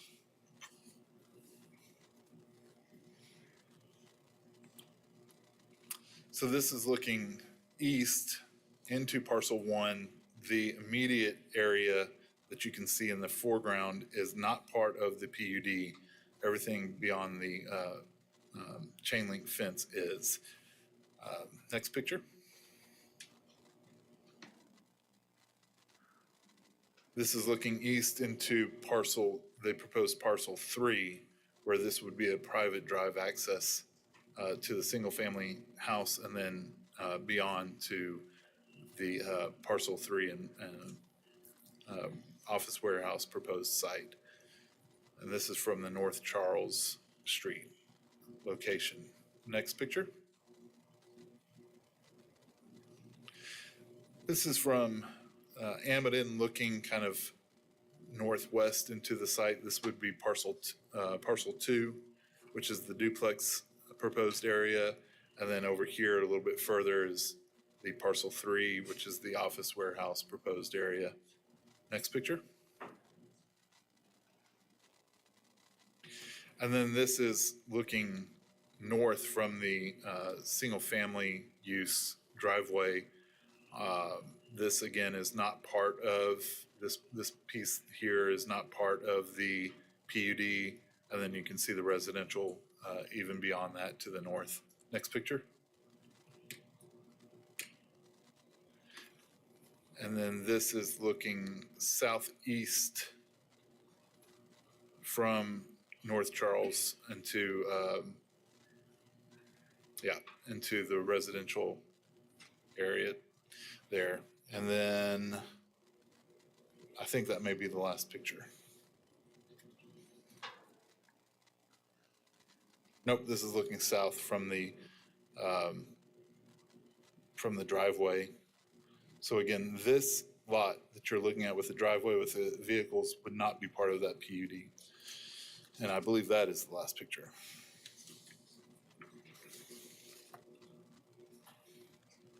Nope, looking west away from the site from North Charles. I took a lot of pictures on this one. So this is looking across North Charles from where the PUD is proposed. Based on the information available at the time of the public hearing, staff recommends approval of the application subject to the provisions of the Esparza Addition Planned Unit Development PUD number 130 and subject to the conditions listed in the staff report. I will say that we did receive I believe, one email in the form of public comment that should be in front of you. And that I also did have a phone call concerned with a commercial building in the area. These recommendations are based on the golden rules, and I can stand for any questions. Is there any questions of staff from the commission? Not, thank you. We'll give the agent or applicant 10 minutes now. Please give us your name and address. Thank you. My name's Eric Glover. I'm with Garver, 1995 Midfield Road, Wichita 67209. We agree with the revisions asked for by the commission. Other than that, I don't have any other comments, and I'll stand for questions. Any questions from the commission of the agent? If not, thank you. Is there anyone from the public here that would like to speak on this case? Yes. Please go to the mic and give us your name and address, and you'll have 3 minutes. My name is David King. I reside at 7623 North Oliver in Valley Center, and I'm here representing the Pleasant Valley Church of Christ, the property just to the north of the property under question here. Consequently, we will not be talking about bars or beer or loudspeakers or anything like that.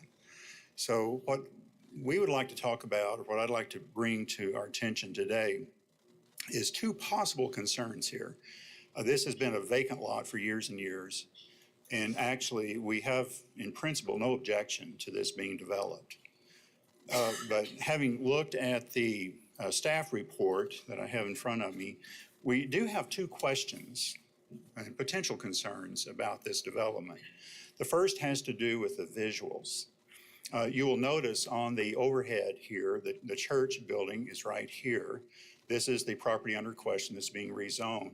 This is the parking lot to the church. You'll notice it abuts directly, I believe this is parcel 1 on this property.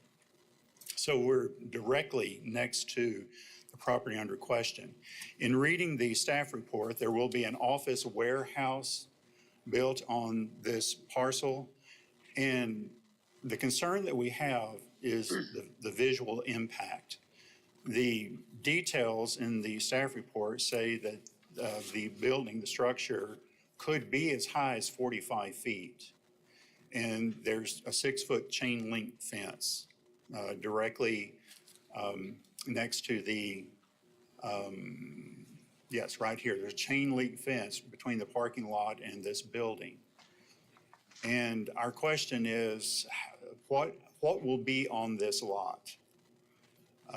What will the structure look like, and what will be the visual impact adjoining the church? And, you know, obviously we would have a concern if there were being if there is a construction operation going in place here, would there be material stored along the backside of this building abutting our parking lot? So this is a valid concern that we have. In fact, on page 4 of the staff report, item number 3 at the top of the page reads, "The recommended screening and landscaping are intended to help mitigate possible significant negative visual impacts." So obviously we're concerned, what are those possible significant negative visual impacts, and how will that be mitigated? Chain link fence is not going to do much.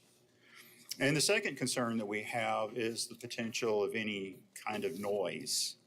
One of the things that is mentioned in this report is the possibility of construction, sales, and service. If there's heavy machinery that's running, equipment that is being operated, what will be the potential noise impact, especially on Sundays and Wednesday nights? And that's the extent of my comments. Thank you, sir. Is there anyone else that would like to speak on this case from the public that's here?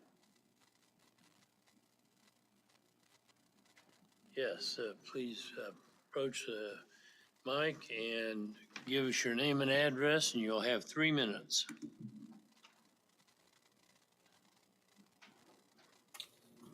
Hello, my name is Rosa Esparza, and this is our property. We're at 3258 North Charles, 67204. That is our home there. So the plan is to make it as aesthetically beautiful as it will be our neighbor as well. The chain link fence is there just as a temporary fence, while construction does kind of kick off and do all of that to keep the material safe and things like that. So we do plan on replacing that and making it more aesthetically pleasing. We do already have some material stored on the property, and we were cautious of bothering you guys because we do see you there. So we have stored it close to our home, kind of in this area. Where it won't bother anyone, no one can really see it, and we do try to keep it as close to our home because we want to keep it safe as well. So we do have the neighborhood in mind. As far as the duplexes, that's a pipeline dream. So we are hoping to possibly continue to invest in the community. That's nothing that we're planning on starting in the next year or anything like that. Definitely the commercial building would be the priority. We do own a drywall business, so it wouldn't be a consistent flow of people coming into that property other than our employees to pick up material, other than maybe some suppliers dropping off material. So we don't anticipate a constant flow in and out of the area by any means. Thank you, ma'am. Now, you are the applicant, correct? Correct, yes, my husband and I. So we're including this time that you used with what your agent didn't use. Thank you for your comments. Is there anybody else that wants to speak on this case? If not, we'll bring it back to the applicant or agent for 2 minutes rebuttal. Yeah. I think the PUD spells out, there will be a 6-foot screening fence along that side. And, I mean, this is a business, so I don't think you're gonna have any overlap on Sundays with vehicles coming in and out. Mostly it's kind of like the same as a residence, sort of the opposite where, you leave in the morning and come back. Well, their employees are gonna come in the morning and then leave and be gone during the day and then come back, drop the commercial vehicles off, take their personal vehicles. So the amount of activity on the site for an industrial commercial use is actually quite limited. So. Thank you for your comments. We'll bring it back to the commission now for discussion and action. I'd like to have a question of the applicant. Yeah. One of the concerns about the gentleman that spoke a while ago was the height of the building. I think that's just by zoning, not necessarily the anticipated height, but. Well, that was my question. Is there an anticipated, because he was saying 45 feet. I don't believe the proposed building is. It's 25 feet. Yeah, there's not, that's just what's allowed by the zoning, not necessarily what we anticipate doing. So if you wanted us to limit that to what we anticipate building, we could add that to the language. Well, what would you feel comfortable with? Where's the limit? We're just up there. The proposed building is 25 feet tall, so. Okay, so we limit to 25 feet. Yeah, obviously we may want a little leeway, 27. Commissioner McKay, if I may, standard height in single-family 5 residential zoning district is 35 feet, if that helps you any. Just a concern the gentleman, I was trying to answer the question the gentleman had on the heights of blocking the view of his church and stuff, and then if these people are going to use the maximum, then he needs to know that. Well, but the area adjacent to the property is a parking lot. There would be no blocking of view. No, I understand fully what you're saying, but that was one of the concerns that you didn't answer. Yeah. He was very much. Yeah. Thank you, sir. Yep, thank you. Now we'll bring it back to the commission for discussion and action. Mr. Aldridge. Yeah, I'm pretty familiar with this property up around there, and what it used to look like for a long period of time. The owners of the property went through quite a bit of effort to clean that whole property up. They built a pretty nice home. I think they did it very nicely. You know, property itself looks a lot better now than what it used to. So I think they're going to take pretty good care of what they're wanting to do here. So that's. Geez, I will make a motion that we approve the request for staff recommendations and comments. Second. Does that include the change of the maximum height on partial 1 to 35 foot? Yeah, that's what be 35 foot. Yeah. Subject to whatever the building requirements are for that That's correct. particular zoning. I'll include that the maximum height limit on there would be 35 foot. So if I may, just to be clear, parcel 1, instead of 45 feet, which is what's been proposed, it would be limited to 35 feet. That is correct. Thank you, sir. You second, we had a motion for Mr. Aldrich, a second for Mr. Williams Bay. All those in favor signify by saying aye. Aye. Opposed, nay. Motion carries. Okay, we're ready for 4.6, I believe.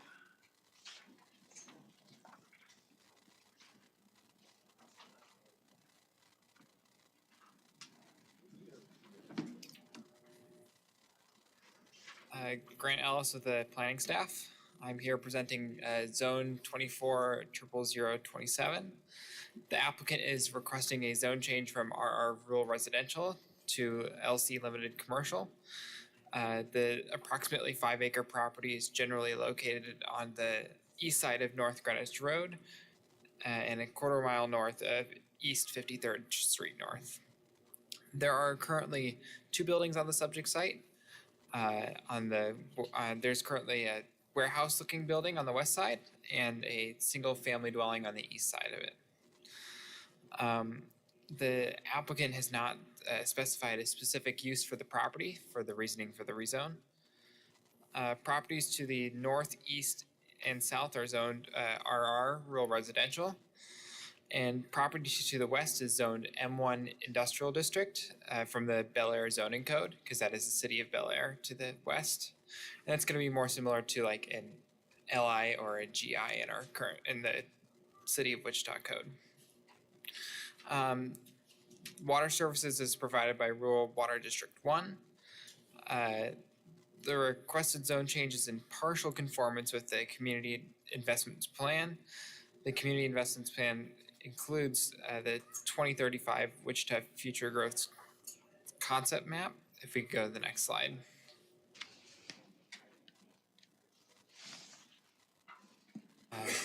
This just shows an aerial, and so it is shown to be a small city urban growth area.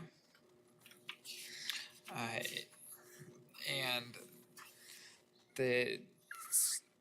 what is specified for small city growth areas is areas adjacent to existing municipal boundaries that are likely to cause direction of growth in that area.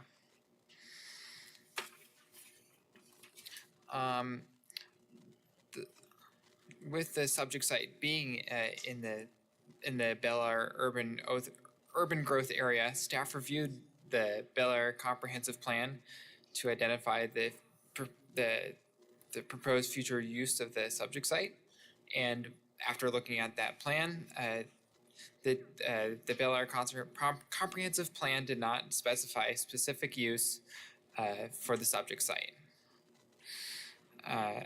The zone change is subject to screening requirements found in the zoning code in section 4-B of the UZC. If the property is developed with a non-residential use, the subject site will have to provide a screening fence along the north and east and south property lines when abutting residential zoning. Information regarding compatibility setback standards and compatibility height standards from section 4C from the UZC can be found more in the staff report. This case was already been heard by the Bel Air Planning Commission and the CAB 1.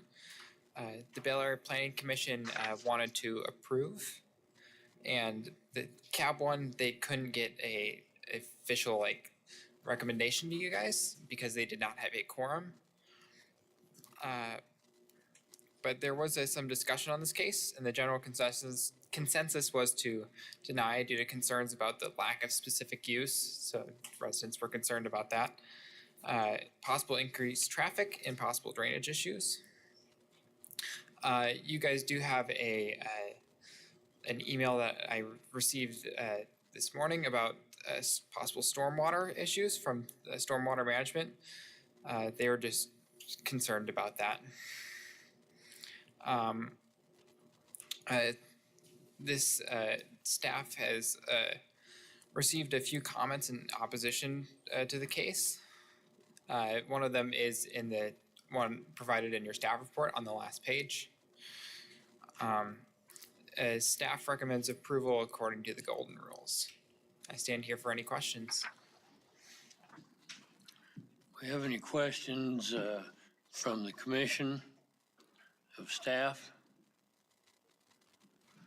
Not, thank you. Is there anyone here from, now we're going to call on the applicant or agent now, excuse me. And you will have 10 minutes. Please give us your name and address. My name is Matt King. I live at 14415 East Cambria Street, Wichita. I'm also the owner of Johnson's Legacy Landscapes. Kind of similar to what we just heard. You know, I have a property out at 6099 North Ridge Road. Consists of about 4.5 acres. It's just always kind of been my thing to be able to have my home and my business together. You know, there's nothing, it's a landscape business where we've got crews that come in the morning for about an hour and they leave for the day and then they're back by 5 o'clock. We don't work weekends, we don't work evenings. I'm just looking for a building and a place that here in the next 3 or 4 years that I can build, probably tear that house down and build another house. So currently my father is going to move into that house and live there and just kind of be out there on the property. I mean, that's the goal. The reason we're here today is I had pretty much bought the property, I don't know, 3 months ago. And my bank asked me for some zoning stuff and I thought, I'm not real sure what the zoning guidelines are, but I was talking with a guy from the Sedgwick County and he said if you have more than 9 employees that report to work or something like that, it has to be limited commercial. But technically, you know, we have like 13 employees. So I'm just trying to do things the right way. You know, I'm not trying to hide anything. Willing to work with homeowners. I've been renting the property for the last 3 months just to make sure that the deal didn't fall apart or whatever. And I'm not really doing anything out there right now other than trying to keep it mowed and maintained. But I can tell you if anybody's ever seen our property out north, from some of the other properties and stuff that I've seen in the area, it'll probably be one of the most beautiful properties you guys have seen. So, you know, I just kind of want to say that. I think when I bought it, or I'm trying to buy it, you know, there was some farm animals and things out there. We've gotten rid of all that and trying to start to clean up the process. I just don't want to put a bunch of money into it until I understand, you know, if I can purchase it or not, I guess. So, I guess that's really all I have to say. So I can take any questions. Bring it back to the commission. Are there any questions of the applicant at this time? If not, thank you, sir. Is there anyone from the public that would like to speak on this case? Yes. Please approach the mic and give us your name and address, and you'll have 3 minutes. My name is Joelle Dreiling, and I am my husband Rob Dreiling is here with us, and we are the ones who wrote the letter that you have within your packet. We purchased this property right here a year ago. We spent a lot of time cleaning up the drainage. We have a lot of drainage issues. We were told by some of the neighbors that the cement plant over here, you can't see it, it's not on the screen. Once they installed that cement plant, the drainage for the area got worse. Our culvert is damaged and not big enough. We've had comments with the Sedgwick County Public Works. They were actually out there a day or so ago and told us that they were going to increase the size. Due to the drainage issues in the area, they were going to increase the culvert size to 42 inches, which means even more water is going to flow into our property. We've done a lot of work to clean up the property, to get the trees out of the pond, and increase the drainage. We put culverts in on the backside, but we have drainage issues. So if another business moves in, we have even more concerns with more drainage issues. It is a rural residential neighborhood. It's the entire neighborhood is rural residential, and we'd like to keep it that way. That's why we moved there a year ago. It was, 2.5 acres of really close to city amenities. So it's kind of like a little slice of heaven out in the middle of nowhere, so to speak. A lot of people don't even know where Greenwich is. Another concern we have is Central Street is the main road into the neighborhood for a lot of the neighbors. There is another road off of 53rd Street, but it's further south off this map. You can't see it. So having increased traffic on that corner, in addition to I may have done something wrong, increased traffic on the 53rd Street North area with all of the commercial business down there is also another concern. If you convert, it's my understanding, and I'm not a zoning professional, that's for y'all to educate me. It's my understanding that the property directly to the west is M1 Industrial for Bel Air. Bel Air does not have an invested interest in Greenwich, and so when you say it's a part of their growth plan, it's not part of their growth plan, it's next to their growth plan, but Greenwich is not part of their growth plan.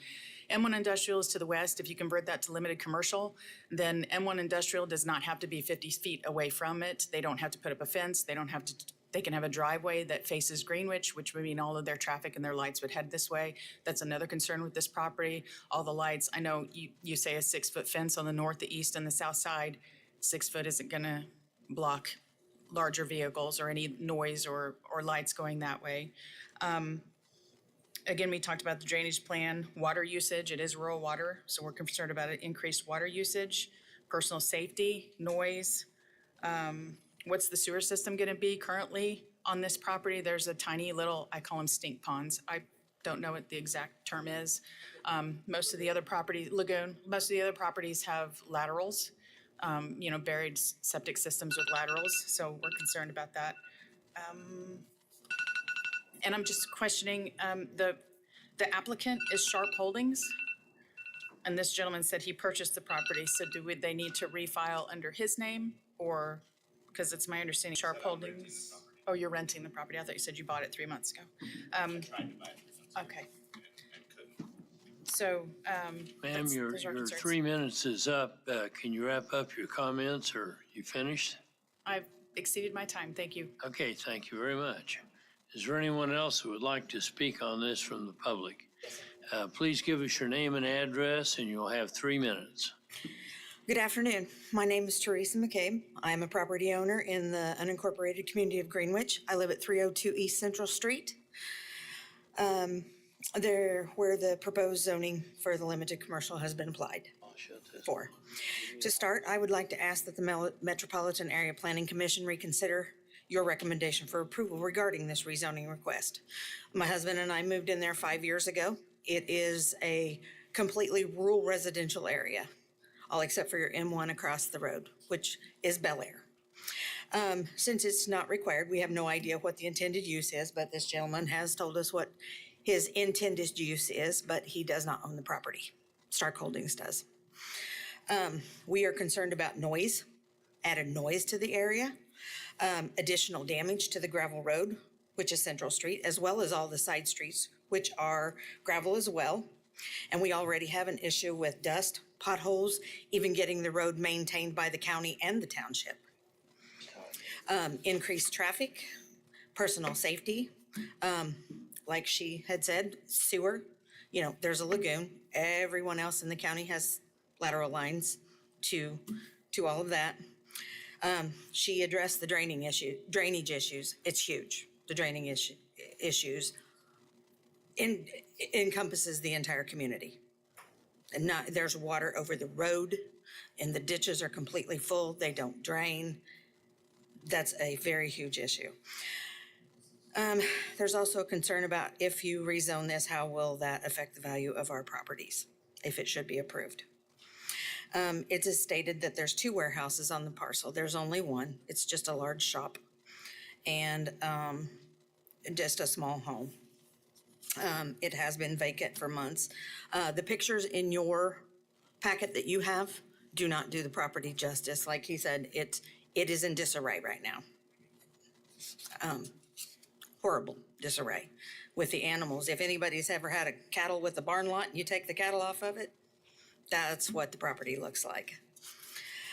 Our community is separate from Bel Air, and I don't believe that we are part of their small urban growth area. Therefore, I don't believe the city of Bel Air should have a recommendation on this.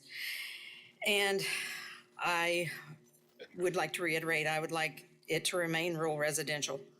That's why we moved there as well. Again, I respectfully ask that the Metropolitan Area Planning Commission reconsider the recommendation for approval of this rezoning request. Thank you. Thank you. I have a question. Yes, Joe. With the mouse, can you show us where you live? I'm at the very end of East Central Street.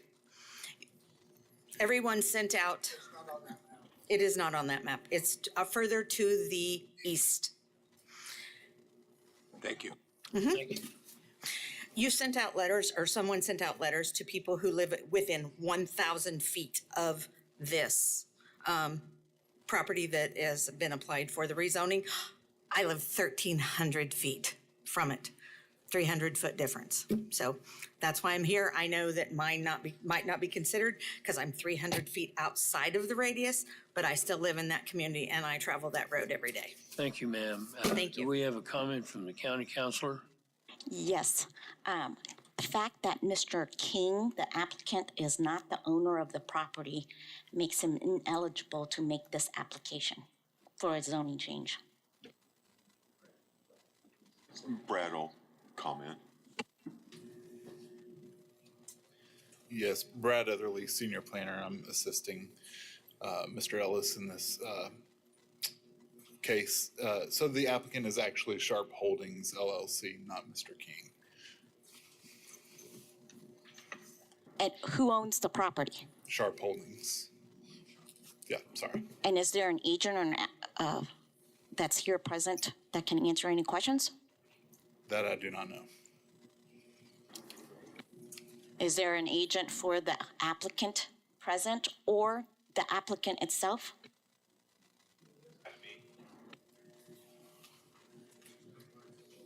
I assume Sharp Holdings applied for it, right? Yes, they had to because they own the property. Sir, Correct. So he's just here please speaking. refrain from answering from the audience when we're trying to record this. And so if there's an answer from you, we'd ask you to take the podium and speak at the podium, please. Thank you. Yes, Sharp Holdings is the owner and the applicant. As far as I know, they are not here. But Mr. King is kind of acting as agent, perhaps. So you're saying that Mr. King is an agent for the applicant? I think that he's saying that. It's not listed in the application as such. Yes, JR? Just give us a moment, please, Sure. if you would. Please bear with us. We need to have a little consulting on this. Let me while they're talking, do they know you're here speaking for them?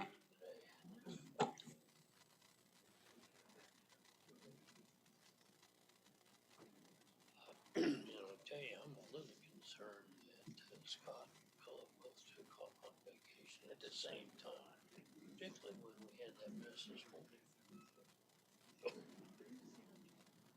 Probably why they left.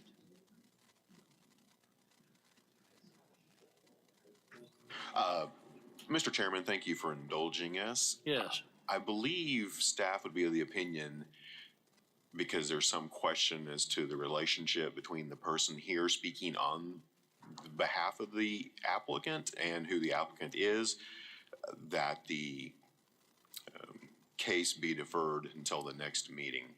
Next meeting. That sounds good to me. I Mr. have a Aldridge. question.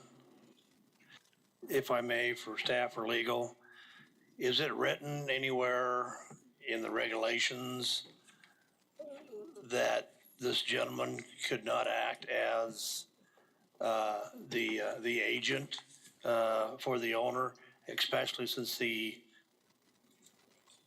owner of the property is aware of it? Or has given his permission, I guess? Well, I'll let legal. Well, I'm guessing on that, but that's I'll let what. legal answer legally, but normally with a case like this, we're gonna see the applicant and the agent specified with the application, but I'll let legal go from there. That's how we always Counselor? ask for the agent or the applicant. Counselor, do you have anything to add to this? Just give me 1 second so I can take a look at the regs real quick. Sure. And Commissioner Aldridge, to your point, that is very true, agent or applicant, but again, that's normally there in the process from the beginning, they're specified as the agent. On the application. Correct. Gotcha. Who these people are. It's either a corporation or somebody, you don't know whether.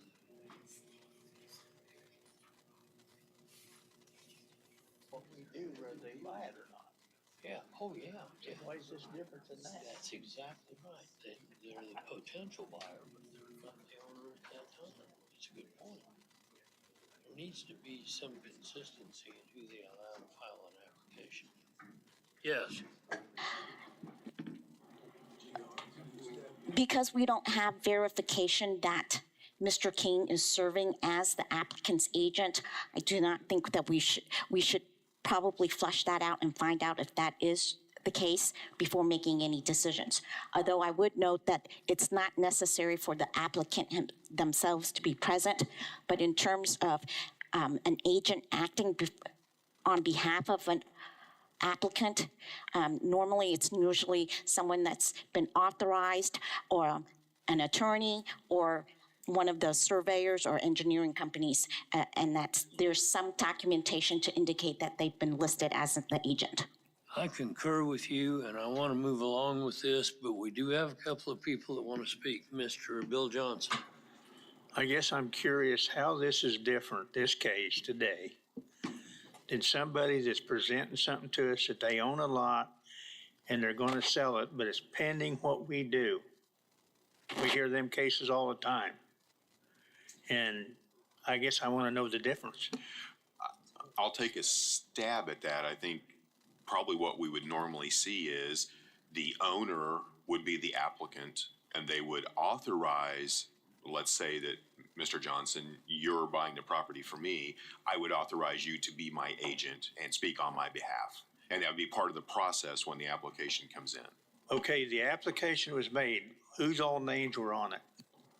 Based on what I have in front of me here, just Sharp Holdings LLC applicant, no agent specified. Mr. McKay. Who has the staff been working with all this time? Mr. Sharp or the gentleman who made the presentation today? I'll let the planner who's working on the case answer that.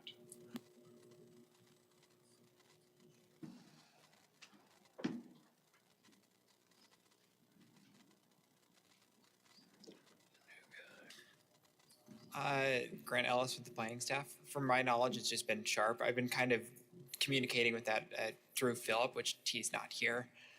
But You never talked to this gentleman that made a presentation today? I have not, but. Thank you. Again, I would bring it back to the commission, but my recommendation would be a motion to defer this case. So moved. Second. Okay, we have a motion by Mr. McKay, second by Ms. Miles. Yes, Mr. Warren. Question, if we defer, do we start from scratch in terms of public hearing Or do we, I'm sorry, pardon me. Your time is up, ma'am. And is there a deferred date? I have a question.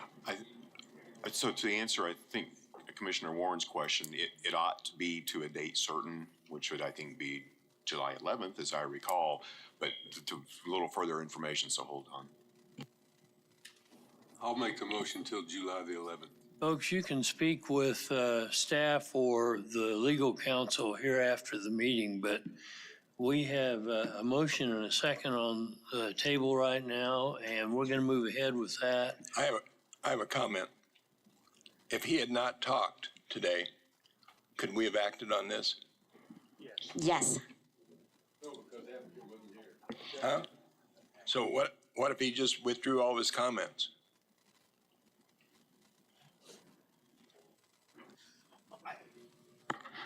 I would hesitate to say it's hard to unring the bell, sir. You'd say what? Say it's hard to unring the bell. Are we going to be able to say, will the commission be able to say that they're not going to consider any of his comments and none of his comments were considered as part of the reasons for your decisions? Did he say anything different than what the staff recommended? He did in terms of listing what the intended use was.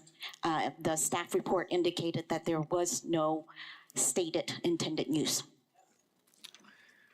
I'm going to call the question on this at this point. We have a motion and a second, and I am going to encourage anybody involved in this case that wants more information on it to talk to staff or legal counsel when our meeting's over. So we have a motion and a second. All those in favor say aye. Aye. Opposed, the same sign. Motion carried. Aye. I oppose. Okay. Okay. Okay. Moving on. We have one more case, and that is 4.8, I believe.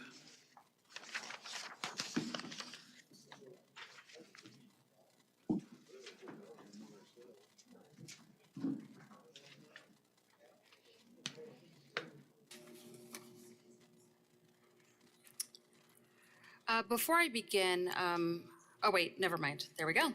Okay. Good afternoon, everyone. Christina Reith with planning staff. This is zone 2024-00029.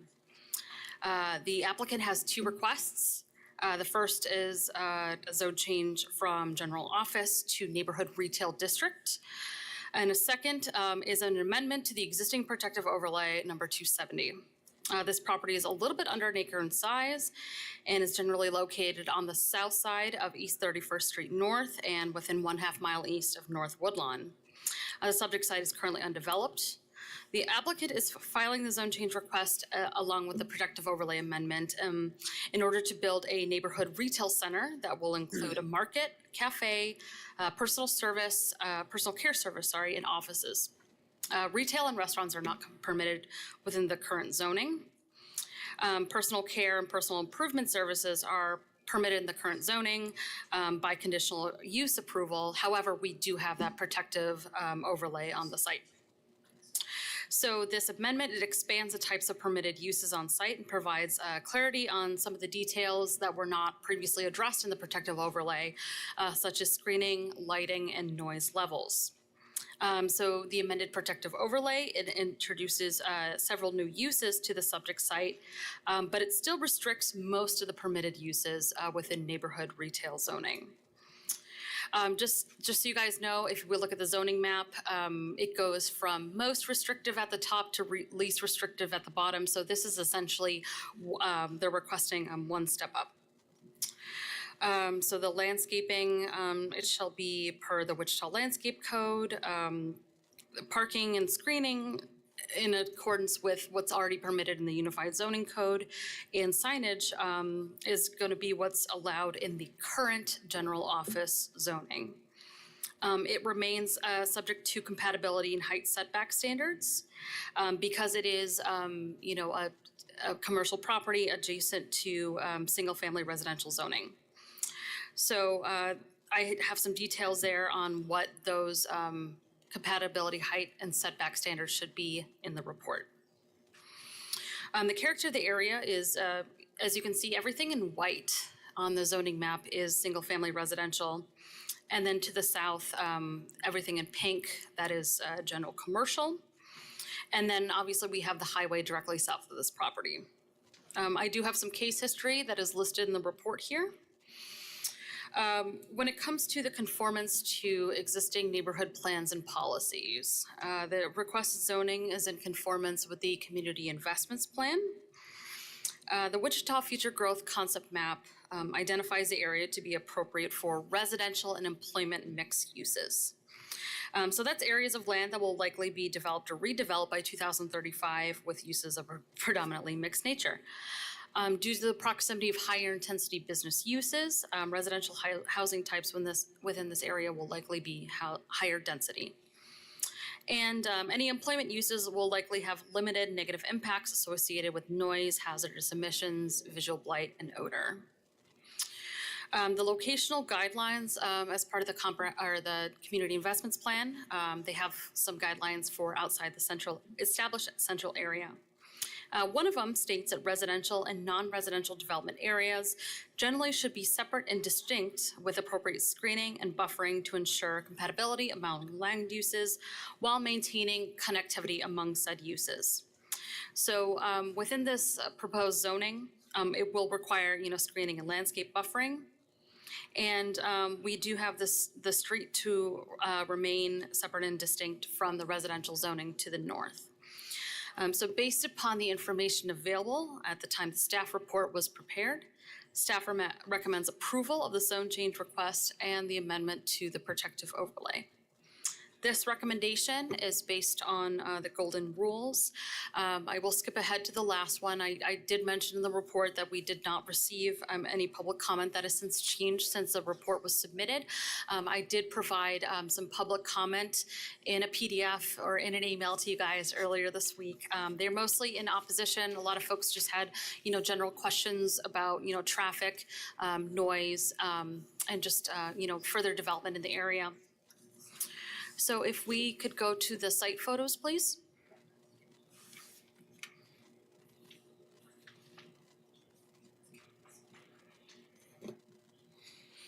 So this is looking south towards the site. It's currently undeveloped, and in the background we see K96. Next slide, please.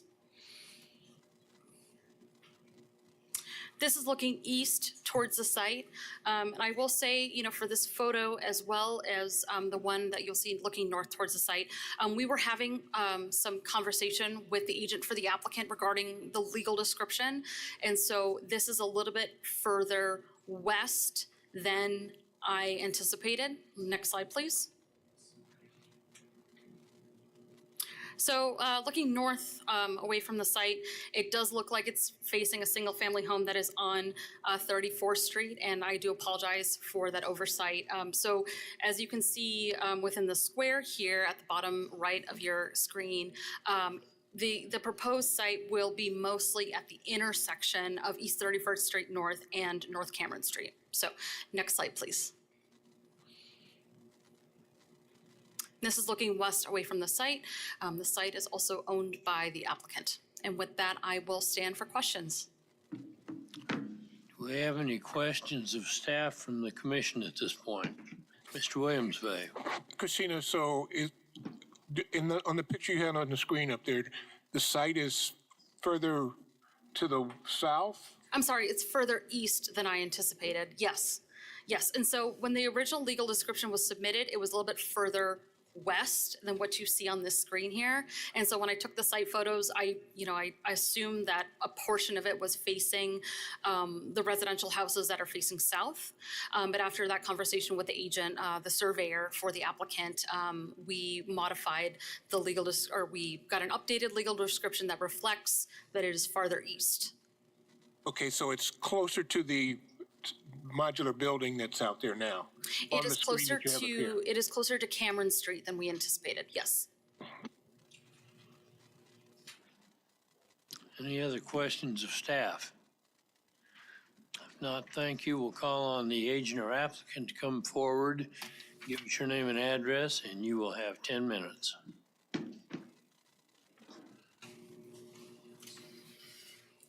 Kirk Miller, K.E. Miller Engineering, 117 East Louis. I'm the agent.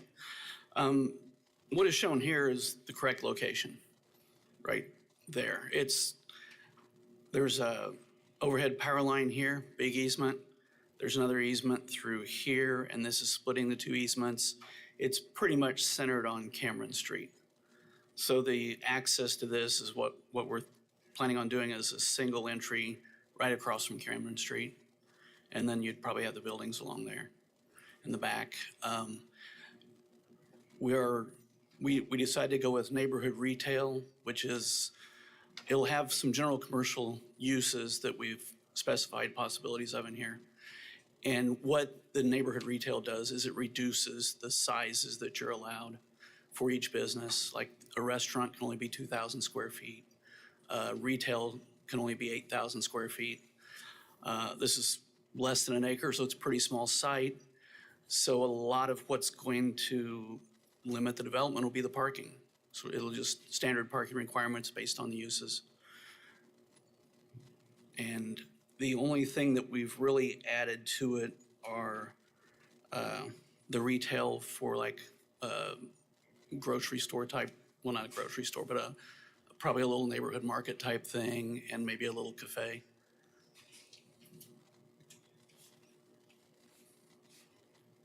Be glad to answer any questions. Any other questions of the agent?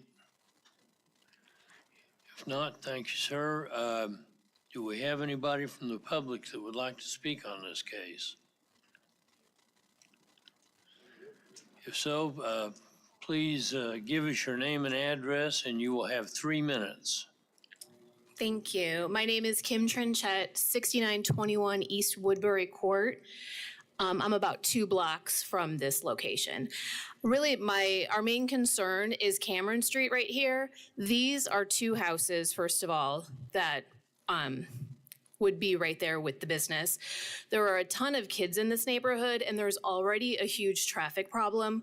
On Friday afternoons, especially when the mosque is in session, this curved road, there's parking on both sides of the street, and it already is a problem. And then here, a bunch of duplexes just went in, and there is parking on both sides of the street here. So traffic is already an issue. Plus, on Woodlawn and also Rock Road, we already have markets, cafes, we have Dillon's, we have Brahms. So we're really just concerned about preserving our neighborhood as a neighborhood. We don't believe that this is the best fit. We understand the mosque wants to expand the school and parking, and that would be a good fit, but we just think that this is not right based on traffic and also preserving the neighborhood. Thank you. I have a question. Yes, a question for the speaker. Go ahead, Mr. Aldrich. Would you rather see duplexes in there? If I had to choose, yes. One thing about these duplexes that I would request if we had more would be that there's parking maybe put between them, because the parking lots here or driveways are so short. And with all of these curves and people trying to get in and out of their houses now, this has become really a traffic nightmare. We avoid it if we can. Because there's school buses, there's a ton of kids who live in this apartment complex. There's short driveways here. So if this ever were to become more duplexes, I would almost request like parking lots in between, just to alleviate the parking. Thank you. Any other questions? Thank you. Is there anyone else from the public that would like to speak on this case? Please give us your name and address, and you'll have 3 minutes. Ken Thompson, 3548 Rushwood Court. It's this house here. She covered a lot of it. These duplexes were went in with the allowed. There was a part of the overlay allowed the setbacks to only be 25 feet in those duplexes, and so these driveways are real short. They cannot park in the driveway without blocking the sidewalks. If that continues with more duplexes, it's going to make the traffic even worse. Like she said, there's traffic problems already. If you put the only driveway from a strip mall across from this street. That's gonna increase the traffic on this corner. This is kind of a blind corner because the house to the west has a fence that goes all the way to the sidewalk. So it's a bit of a blind corner when people are trying to get out from Cameron. And this is just gonna add to the problems. There's a downhill on 34th Street where traffic typically is doing well over the speed limit. It's become a dangerous road. A commercial strip mall in this mostly residential, fully developed area is not appropriate for the neighborhood. We have 2 houses of worship. We don't feel a strip mall is appropriate use of that land. Thank you. Is there anyone else from the public that would like to speak on this case? Please give us your name and address, and you'll have 3 minutes. I'm Jolene Olson. My address is 3505 North Cameron. Sorry, my allergies are going crazy. I actually live on the corner of Cameron and 34th Street. The traffic through there, which has already been mentioned numerous times, is a nightmare. I've had to call the police 3 times for people racing side by side down that street. I think if the speed limit is 30 and 40 miles per hour, oftentimes it's 50 or 55 racing side by side down that street. So adding more traffic into that road is absolutely not acceptable in my opinion. The other thing that I'm concerned about is the bus route. If you put a coffee shop in there, people are going in there early to get their coffee. When the buses are trying to run, kids are walking to the school. Not a good safety thing. The vandalism is already bad in that area. I just spent $500 to have a window replaced that was broken out completely in my bedroom window at 3:30 in the morning. I'm just really concerned about the traffic, the road condition, and the safety of the neighborhood. Adding more people into a residential area is just, in my opinion, not a good site for retail. Any questions? Thank you, ma'am, for your comments. Is there anyone else who would like to speak on this case? Please come forward and give us your name and address. You'll have 3 minutes, and please try to confine your comments to things we haven't already covered. Marguerite Thompson. I live at the same address as my husband. Just wanted to clarify a few more things. Congregation Day is Friday for the mosque. The traffic is nightmarish. Many days of the week, children are getting off of buses in the area. People are weaving in and out. It's 1 day a week, I know, but they need a lot of parking for their Congregation Day, which is their holy day, which is Friday. Also, those duplexes are very high density. They have 4 bedrooms each, 2 together. So there are a number of cars. They're not single family units. So already it's a nightmare. They're both tight curves. They've made a mess of the street. Again, houses of worship are welcome in a neighborhood. Strip malls are not. There are plenty of empty strip malls in the area. Thank you. Are there any other speakers from the public? If not, we'll bring it back to the agent or applicant for rebuttal, and you will have 2 minutes, sir. Thank you.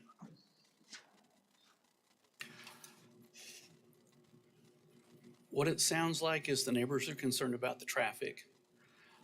You have multiple driveways. If this continues with duplexes, you'd have more multiple driveways. You could put duplexes along here and have multiple driveways. What we're proposing is one point of access right off of Cameron Street where you'll be able to see the traffic coming at you. You'll be able to see traffic from other directions. One point of conflict if anybody were using the sidewalks out there. So I guess my argument is it probably makes the traffic control out there better because you've limited the number of driveways. I mean, you're gonna have, if it develops into multifamily, I mean, you could put more than just duplexes on this too. But if it's limited to a single point of access for a length of property that long, it probably helps the traffic rather than causes it causes it to be worse. Any kind of development out there is going to increase the traffic, whether it be along here or any place else along this whole road. So I see this as probably being a better alternative than additional duplexes as far as traffic. As far as uses, that's up to you.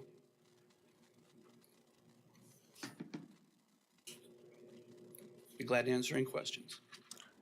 Do we have any questions from the commission, the agent? Not, thank you. Okay, thank you. We'll bring it back to the commission for action.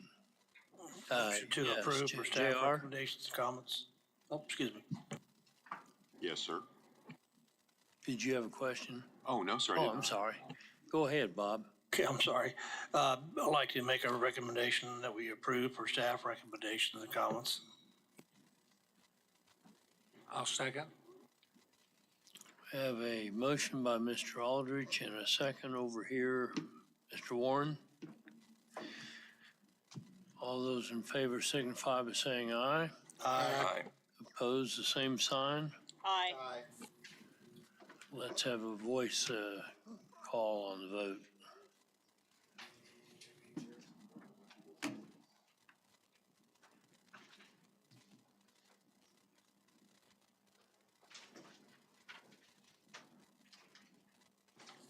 All right, we'll go ahead and begin if it's okay. Duel, No. Mater. Aye. McKay, Aye. Fry, No. Bill Johnson. No. Blick is absent. Nix, Yes.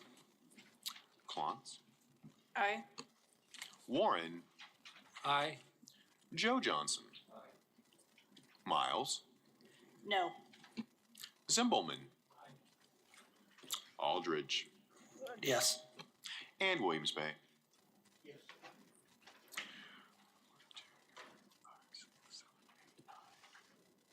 I show 9 yays and 4 nays.